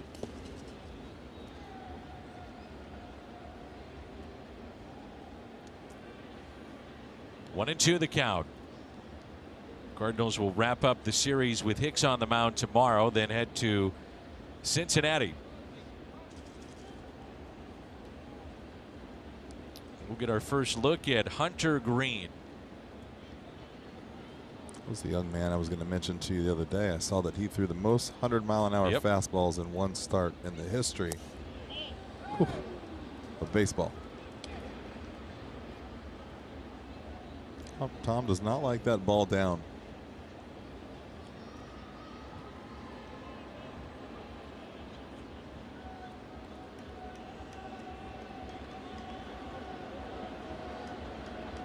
And the 2-2 by Palante.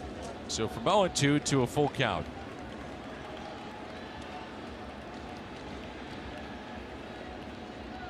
Nobody throwing in either bullpen. The Cardinals will have Molina, Bader, Edman due up. Palante trying to send us to the 8th. Tied up.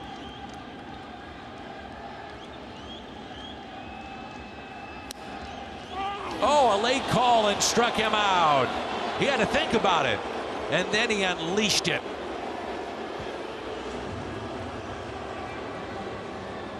And Palante, that's now 5 in a row, and he has struck out 3. That's the thing you just don't know right now where the strike zone is. I think this ball actually goes through the box.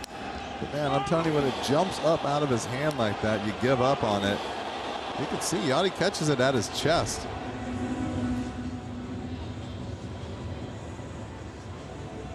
It's just a tough one to take. Hunter Green, by the way, with 59 pitches at 100 or better. So 2 outs and nobody on. And Miguel Rojas, he is 1 for 2, and there's strike 1.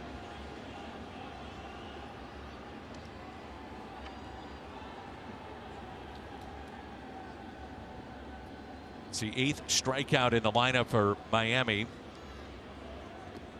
They have not received a walk, and they had 1 hit batter. That was Sanchez back in the 4th. Here's the 0-1 pitch. 1 ball, 1 strike.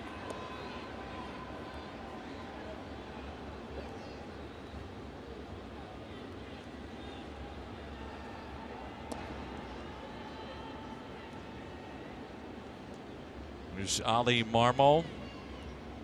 Skip Schumacher there on the left, and they have to be impressed with what they're getting, at least thus far, from Andre Palante. I am. Like I said, I think that sometimes you have to go with your gut as far as in the moment.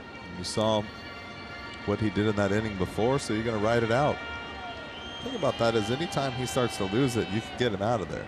You got plenty of guys down there that are able to get ground balls, get you out of an inning, so let him ride the hot hand. Now the count of 2-1, the Cardinals shift on the left side. And the 2-1 pitch. You see Yachty making a move over even further. He knew breaking ball he wanted there.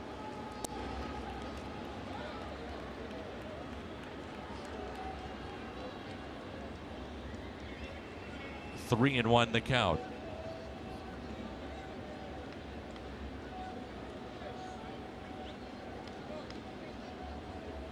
And the next by Palante, grounded to short. DeYoung has been busy tonight. And Andre Palante 6 up, 6 down in a scoreless game.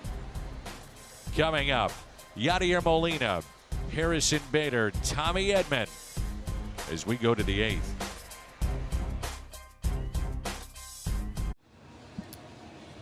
May 1st, 10,000 kids ages 15 and younger entering with a ticket take home their own Cardinals fleece blanket thanks to the Pasta House, and tickets at cardinals.com/promotions. Yadier Molina is over to twice, has grounded out to third. Cardinals with just 3 hits, and the first pitch taken inside. Yadi and Waino. It was their 201st win together last night. That's second all time. And Molina pops it up. The shift was there, and it's a base hit. It drops between Aguilar and Chisholm. And it's the break maybe St. Louis needs here. It'll go down in the books as a screaming liner. Screaming single. This is just miscommunication. Well, and you can see Aguilar, and this is the thing with the shift, right? You can see Aguilar. He knows the shift is on, but he doesn't really know exactly how far away that Chisholm's at and what kind of jump he gets on the ball. All he knows is he's venturing into territory he's not supposed to be in.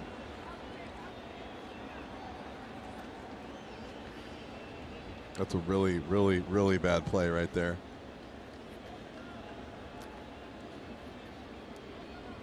We're scoreless here in the 8th, and Yadi has about a 1-step lead.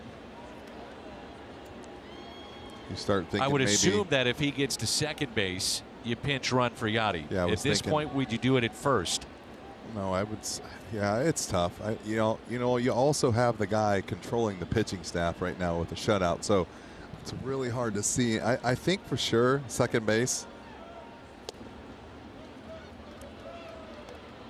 Depending on where you're at in the lineup, obviously, but you're getting to the top, yeah, and I think you have to. You got to play for this one run. You know, absolutely. And like the Cardinals typically have not asked Bader to bunt this spot. Plus, with the speed of Molina, you're talking about getting the lead man anyway. And I don't see anyone really throwing in the Marlins bullpen, so I'm thinking he's out there for the 9. So the pitch count at 90. Only at 90. His highest is 95 this year. Last season, his highest pitch total was 114. Bader is 1 for 2 tonight with a base hit to left. And as we say that, Anthony Bender just got up in the Marlins pen. I was going to say this game changes. The whole complexion of this game changes with either a pass ball, another base hit, a walk, anything that gets either both of these guys on base or Yadi at second. That's a different story, first and second versus second with 1 out. So the 2-1, now 2-2. Remember, Sandy threw 27 pitches in the first, Jimmy, so that tells you how good he has been since that first inning when the Cardinals had runners at first and third and 1 out, did not score. And there it is, the breakdown inning by inning. I mean, that's as good as you can get. I mean, it's anytime you get this deep into a game and you're still underneath 100 pitches. I mean, if you get into the 7th. In the air, left field, deep, and over near the line. The catch is made by Soler. He almost made his first mistake. He almost hung a changeup to someone that he probably should not be throwing a changeup to right there in Harrison Bader. Not with all that movement. And the batter will be Tommy Edman.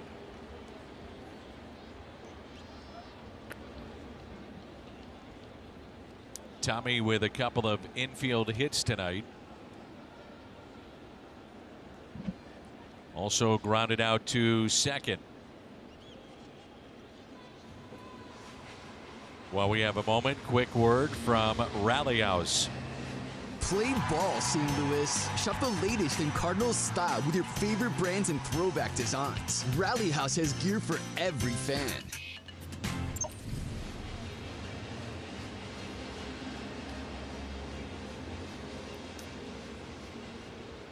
So 1 out and the runner at first base, Yadier Molina. The shift on here, room to the left side for Tommy Edman. First pitch to him. Taken upstairs for a ball.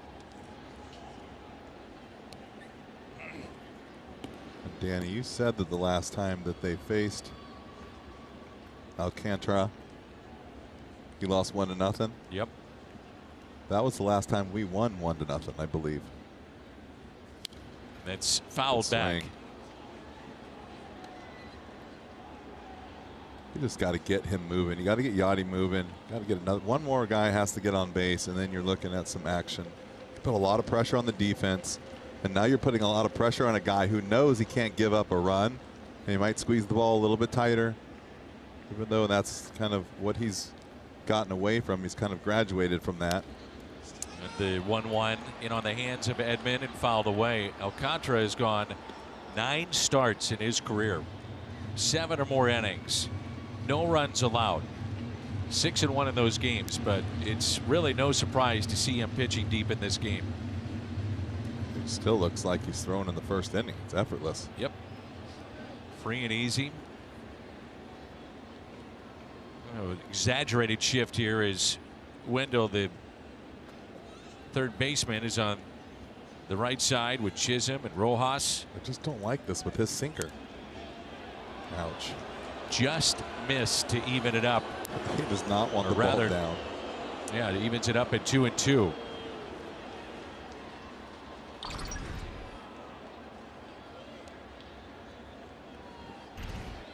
Just poke it through the left side. I just don't know how you do this with the guy throwing 97 with the sinker. I just don't get it. This could end up beating him right here. Watch this. The 2-2 pitch. Edman. What could be 2. The turn, and they turn it. It's a double play. That was the pitch that hit it too right there. He just rolled over it a little bit. Cardinals waiting for the official word as to whether or not to challenge.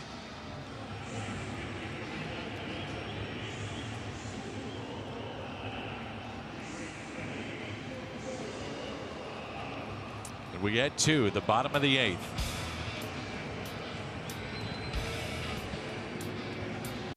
For each team, and no score. Both teams have committed an error. The Marlins through 7 had stranded 5. The Cardinals now, they have stranded 5. And Genesis Cabrera is in for St. Louis, and the Chevy call to the pen after 2 scoreless innings from Andre Pallante. Came in with nobody out, 1 on in the 6th. And Pallante, very impressive as he strikes out 3 along the way, 6 up, 6 down, and gives way to Cabrera. It's Chisholm, Soler, and Cooper coming up for Miami. Last time out, it was an inning 2/3 a couple of days ago against Milwaukee. 2 strikeouts, gave up a home run. And just the 1 run allowed for Genesis Cabrera. Well, Cardinals with a shift on the right side. And that's the problem with just getting behind, no matter how hard you throw. That fastball, curveball, changeup.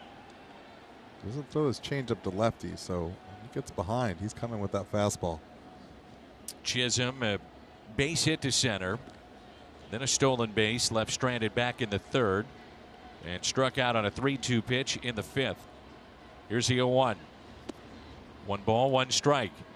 Cardinals looking ahead to the top of the 9th. We'll have Goldschmidt, O'Neill, and Arenado. Will it be Alcantara, or do they go to Bender, who has been closing their games out? A time called, 1 ball, 1 strike.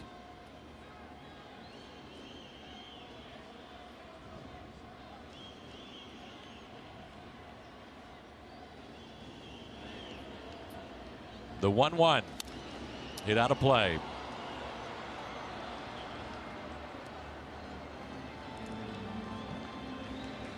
Pretty even, 241. The average, the home runs, though, have been primarily against right-handed pitching.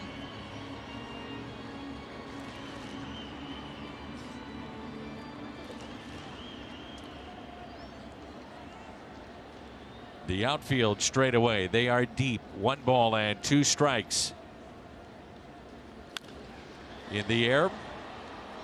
Shallow left center, going out DeYoung, calling for it, and makes the catch in shallow left center for the first out. Back to the top of the Marlins lineup, and Jorge Soler, who is hitless. He's 0 for 3 with a pair of strikeouts.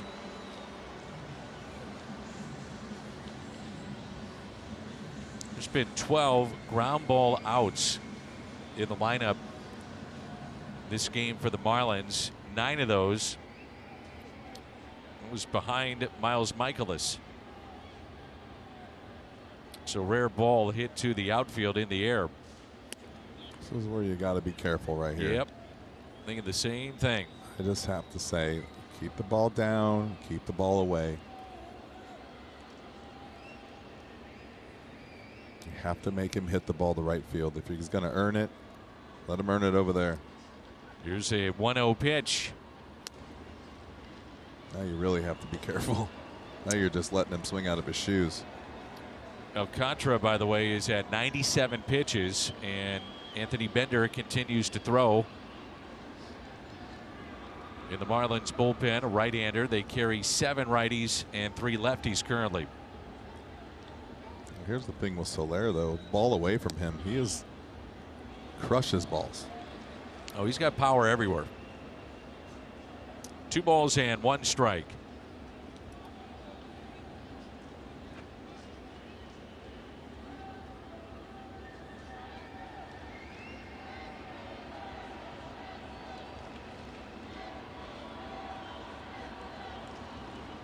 The 2-1. Right side, giving chase, Goldie, and out of play. So from 2-0 now to 2-2. Soler has 1 home run so far this year. Slow start. He's driven in 2. Hitless tonight. What do you come with here? Me? With his stuff? I'm actually going with the breaking ball, but down. I want to bounce it. I want to get it to the feet of Yachty. Probably down and in, more or less. Right in there. He threw it perfectly, too. I think Soler was on the same page. Runs it full with 1 out, nobody on. Here in the bottom of the 8th. Cardinals with a shift on the infield, left side, outfield as deep as you could play, straight away. I might throw it again right here. Yachty sets up outside, 3-2, and we'll do it again.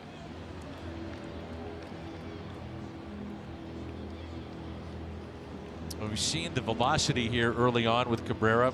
It has been slower so far this year.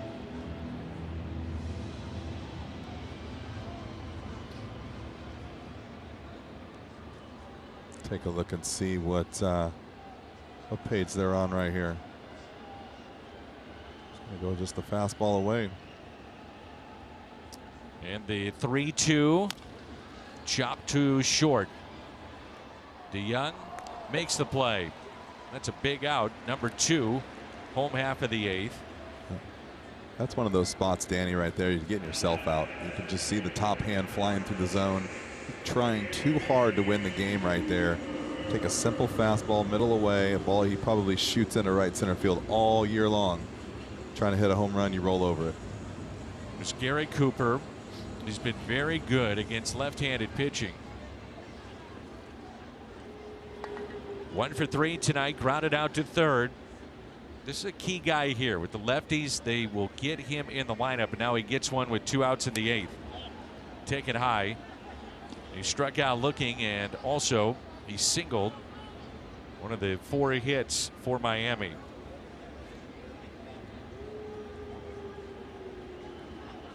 But he does his damage against the lefties. Big gap left center, the 1-0. Good pitch, got it in. Something that Steven Matz did so well in his previous start against Milwaukee, and clearly by design. And there was a couple of veterans got to him and talked about pitching in. and he made a concerted effort to do that against Milwaukee. If you even do that a little bit, you've just opened up the entire outside part of the plate. We'll see Matz go on Friday night in Cincinnati. I think it was Cooper that his last at bat, the base hit to right field, did a nice job of staying inside the ball, right? And insiding out a base hit to right field. That's right. I believe that ball was middle in. Middle in for sure. 344 against the lefties last year. The 2-1 pitch. Now 3-1. Jesus Sanchez is on deck.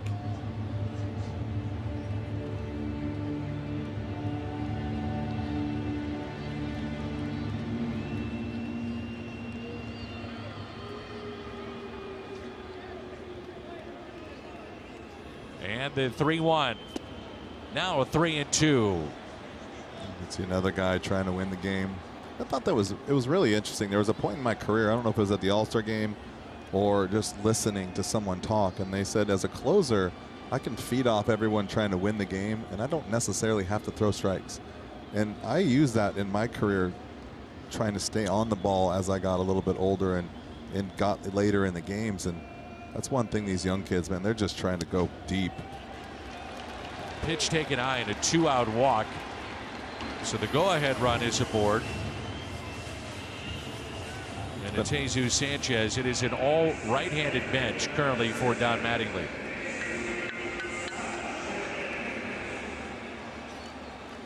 So John Birdie, 1 of 4 on the bench for Don Mattingly, will pinch run here.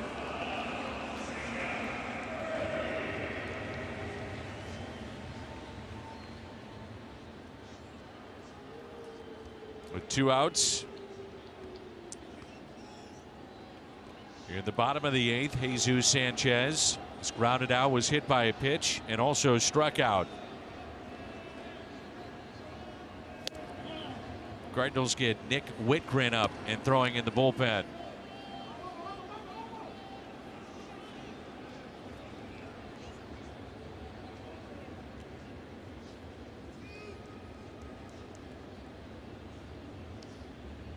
Throw it out there again. And quickly, it's 0-2.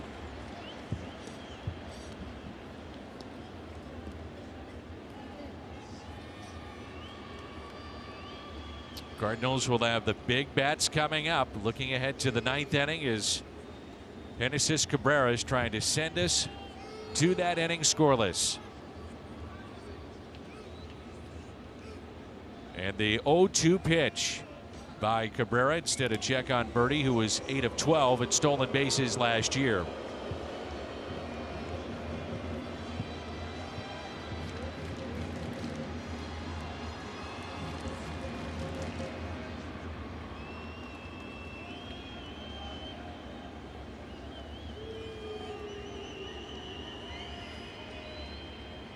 Another check.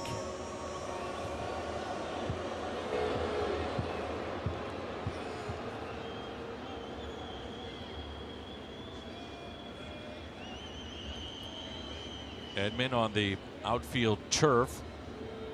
Defensively, the Cardinals outfield straight away and deep.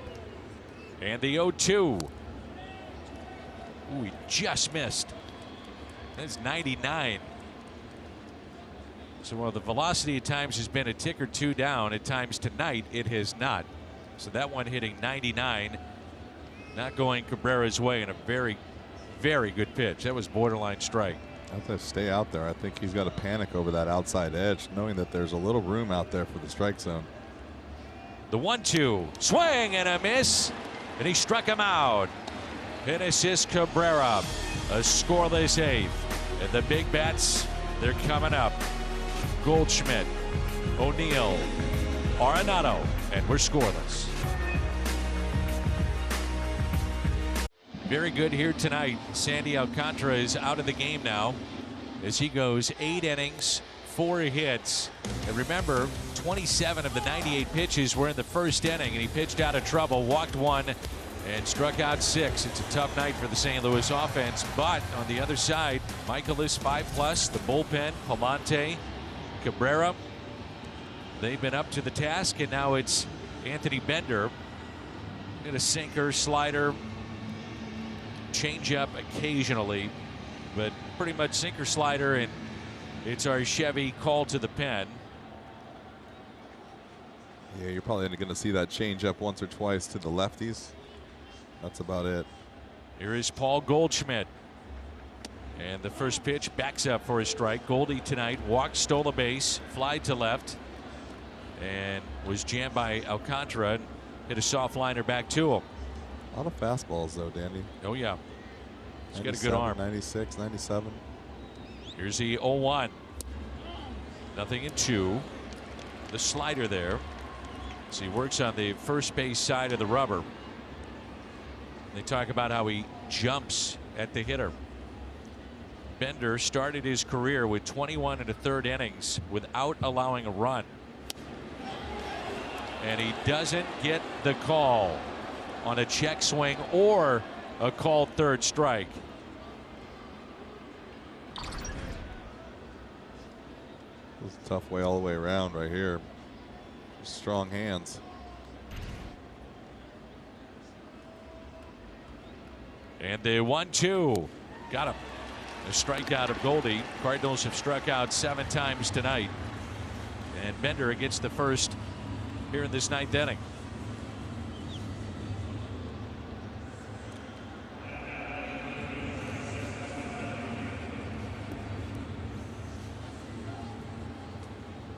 There's Tyler O'Neill. Homered on opening day, and he's got 1 this year. He's flied to right, grounded into his shift, and grounded out to third. 0 for 3. They shift on the left side in the first pitch. Fastball. Put movement on that at 99. Yeah. He's one of these guys that, at least initially to start this year, he can get a little bit erratic. Look at that. It's nasty. Hard. Going both directions. One coming at you and one going away from you. Bender had 48 scoreless appearances out of his 59 he appeared in last year.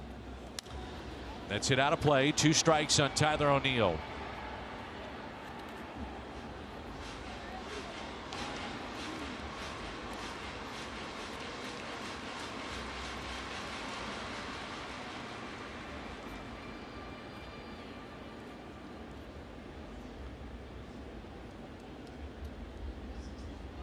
Here's a 1-2 pitch to Tyler O'Neill. Taken high. 2-2. Giovanni Gallegos throwing in the St. Louis bullpen.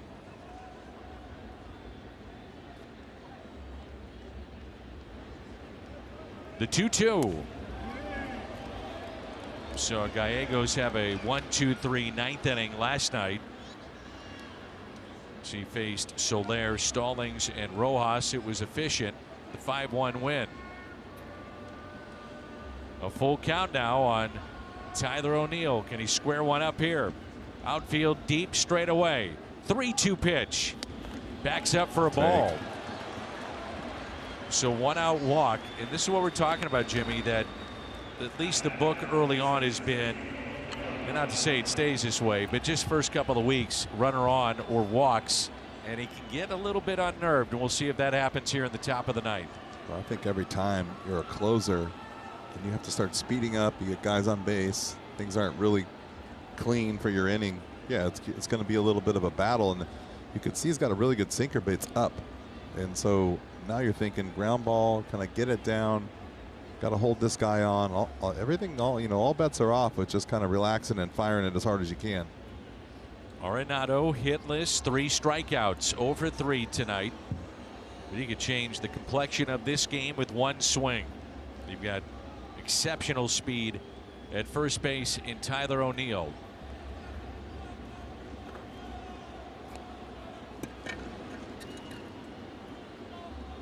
O'Neill is 6th best in sprint speed in all of baseball. Keep that in mind. Short lead at first. And the first pitch to Nolan Arenado. Here it comes. A fastball in there for a strike. Nolan has done his best work this year with men on base. 8 for 14, a .571 average. 4 homers and 12 driven in. He's 0 for 1. Head-to-head matchup against this righty. And the next two, the Cardinal third baseman. Arenado hits it out to deep left. It's at the wall, and it is gone. A home run. Arenado with one swing puts St. Louis on top here in the 9th. A 2-run homer, 5th of the year. Soler almost brought it back in. Instead, 2-0 St. Louis.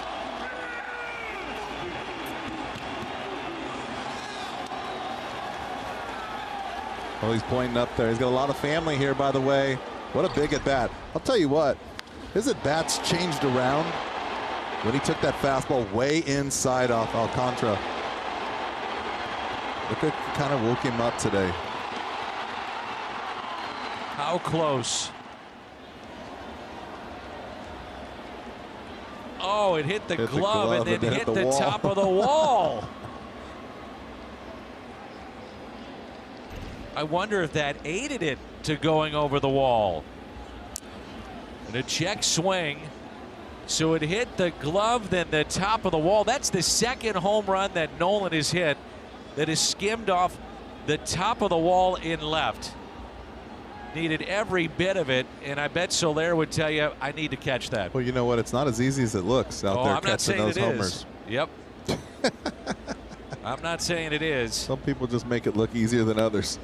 0-2 the count on Dickerson. So Nolan Arenado, his 5th home run. He now has driven in 14 this year. Aguilar, Garcia, and Wendell due up for Miami, looking ahead to the home half of the 9th.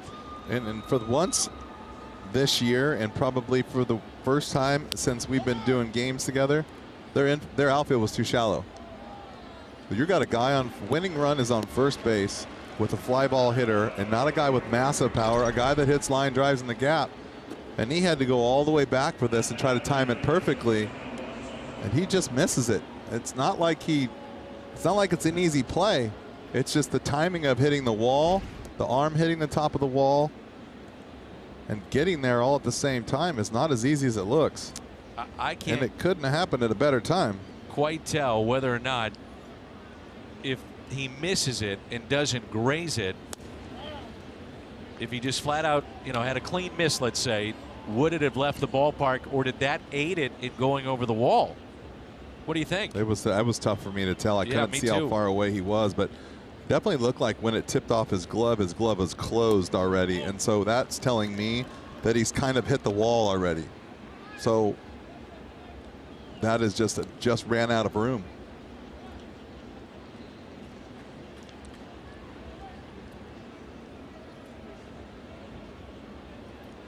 The 1-1 into Nootbaar for a strike. Second career home run in the top of the 9th to break a tie game for Nolan Arenado. The last happening in 2017.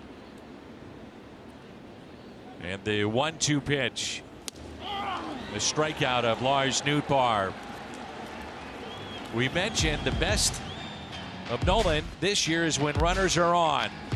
And it was just enough. Soler was there, couldn't pull it back in, grazed the glove, and with that, 2-0 St. Louis.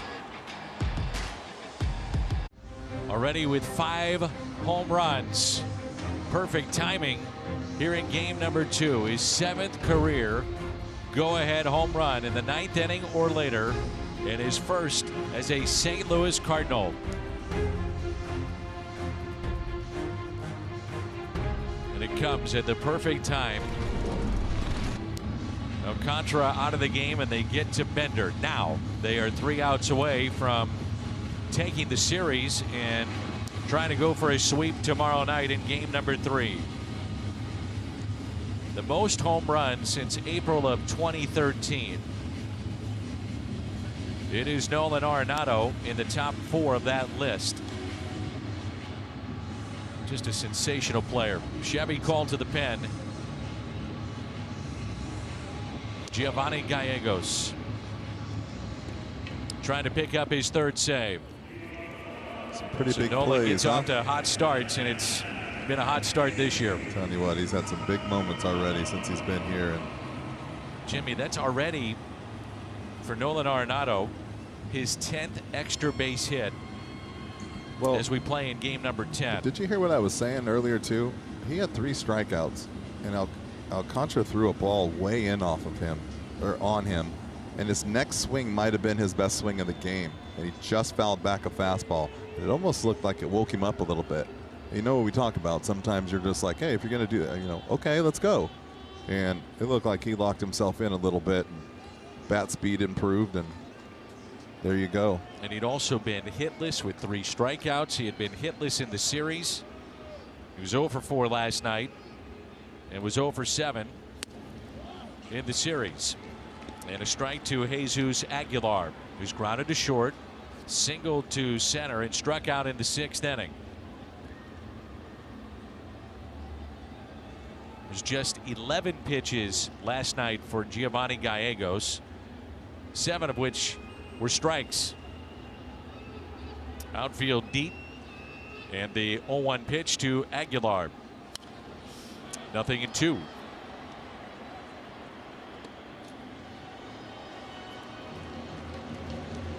We have seen at times that Gallegos, by the end of the season, can be a little worn down. And with some of the power arms that they have in this pen, Genesis Cabrera, Ryan Helsley, who was very good last night, you wonder if there's going to be times when you say, well, this is Gallegos' time, and they give him a night. Yeah, there might be a couple of 3-run leads that maybe he kind of sits back and waits to make sure. The 0-2 spoiled. Especially the way some of these guys have been throwing. The bullpen since day one, opening day, has been a bright spot. Last night, inning at 2/3 out of Helsley, and he struck out 3 in his inning in 2/3. Gallegos had a strikeout in the 9th. Cardinals are trying to go to 7-3.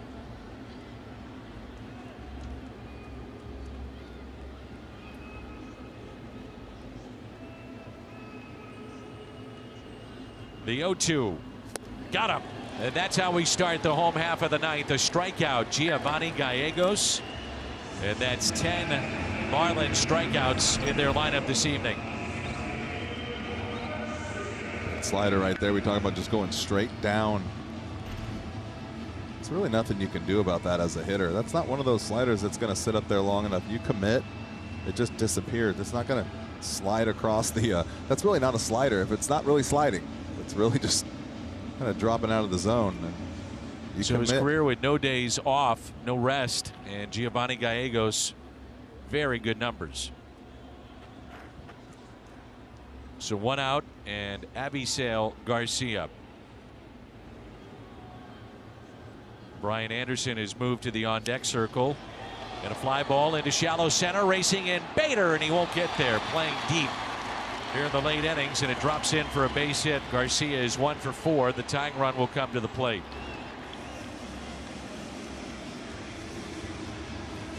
Like he may have gotten that off the end of the bat, and it's a 1-out hit. Yeah, there's not much you can do right here. Big swing off the end of the bat, just doesn't really go anywhere. Take a look at Bader right here. Breaks barely back, but that's one of those balls you have to beeline for it if you're going to catch it. And you can see kind of had to go back just to protect, and then a little bit of a banana hook.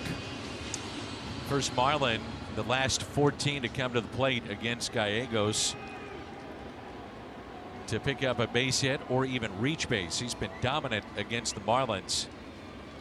9 innings, 3 hits, no walks, 13 strikeouts against Miami for Giovanni Gallegos.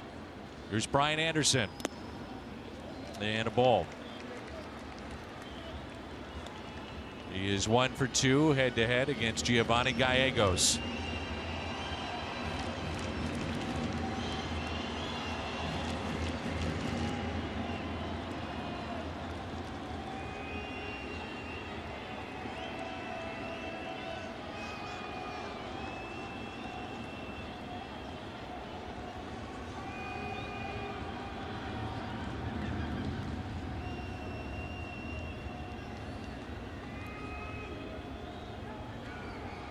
The 1-0. Cardinals with Gallegos against Milwaukee ended it with a double play, and they've got a little bit of a shift here. So knowing that, Giovanni knows exactly where he's going, and it was a double play turned by Arenado in that game against Milwaukee, as Tommy Edman is fairly close to the bag at second.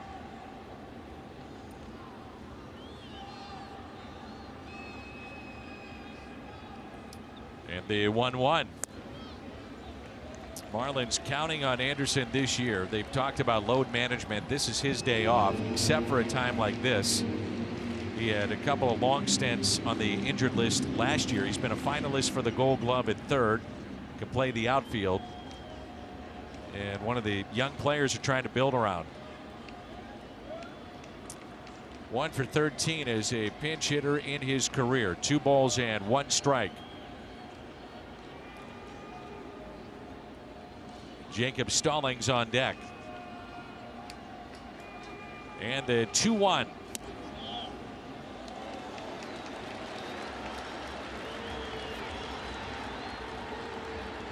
It's a pinch hitter this year. He's 0 for 3.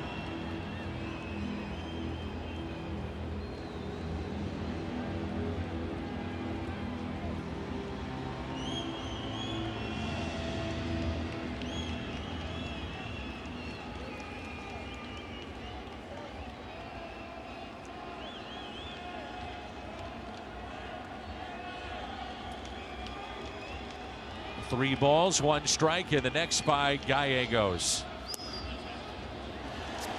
Wow. Gianni just holds it there. Gallegos shaking his head, and now 2 runners on. Strike zone has been tight. It's bounced around a little bit tonight too. Yeah, it's been a tough zone to read. And those are pretty good pitches. See right there, he's taking his walk, and he's not happy with the strike zone either. Gallegos, the third reliever used by the Cardinals tonight. They got 2 scoreless out of Palante. Cabrera scoreless 8th, and now Giovanni Gallegos trying to send us home. Stallings has grounded out twice and struck out looking back in the 7th inning.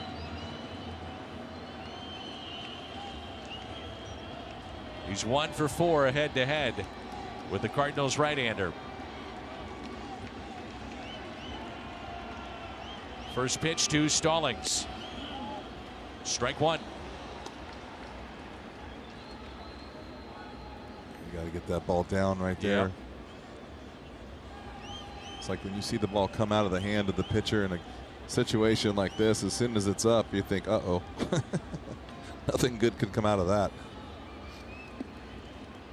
Runners at first and second, 2-0 to score. Bottom of the 9th here in Miami. 1 out. And the 0-1 pitch, Giovanni Gallegos.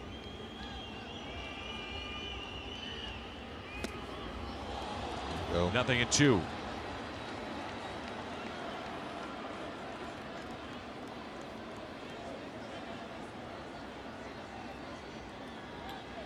Miguel Rojas on deck.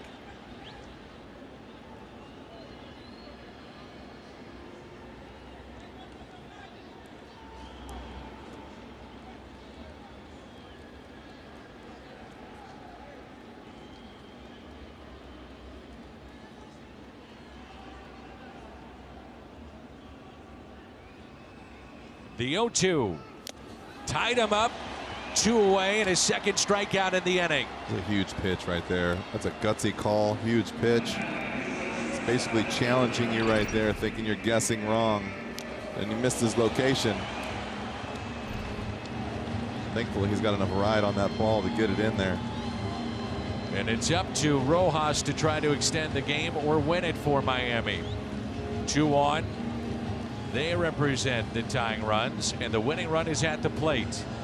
He's 1 for 4 with runners in scoring position so far this young season. I always find that interesting when you get a pitch like that, and then when you look back at the replay and you see that he just completely missed his location, and you think, well, what if he'd have thrown it where he was supposed to? Could have been ugly. Head to head, Rojas 1 for 2 with a double against Giovanni Gallegos. And Yachty wants to talk it over here. Runner at second, maybe change up the signs. I think you just want to know what you feel like. You know, it's like, what do you, I don't want to go through a whole lot of signs. I want to know what you're feeling here. What do you want to do? Jimmy, more times than not, Rojas, we mentioned it yesterday, he is the longest tenured Marlin. He's going to give you a tough at bat, and he's got a little power too. I mean, last year, 9 home runs, and that's something to keep in mind. Yeah, well, you notice here, Yachty's doing all the talking. So it's either, hey, what do you feel like, or this is what I think. What do you think? But there was a lot of talking coming out of Yachty's mouth right there at the beginning, and he was running the show. So at least everyone's on the same page.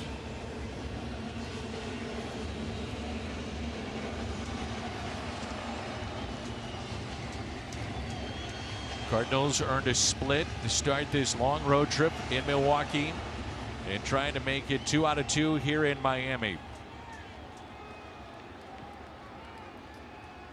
Marlins 0 for 9 with runners in scoring position thus far in the series. And the 1-0 pitch to Rojas. Ground ball left side. Arenado force play at second, and the Cardinals win it. 2-0 the final.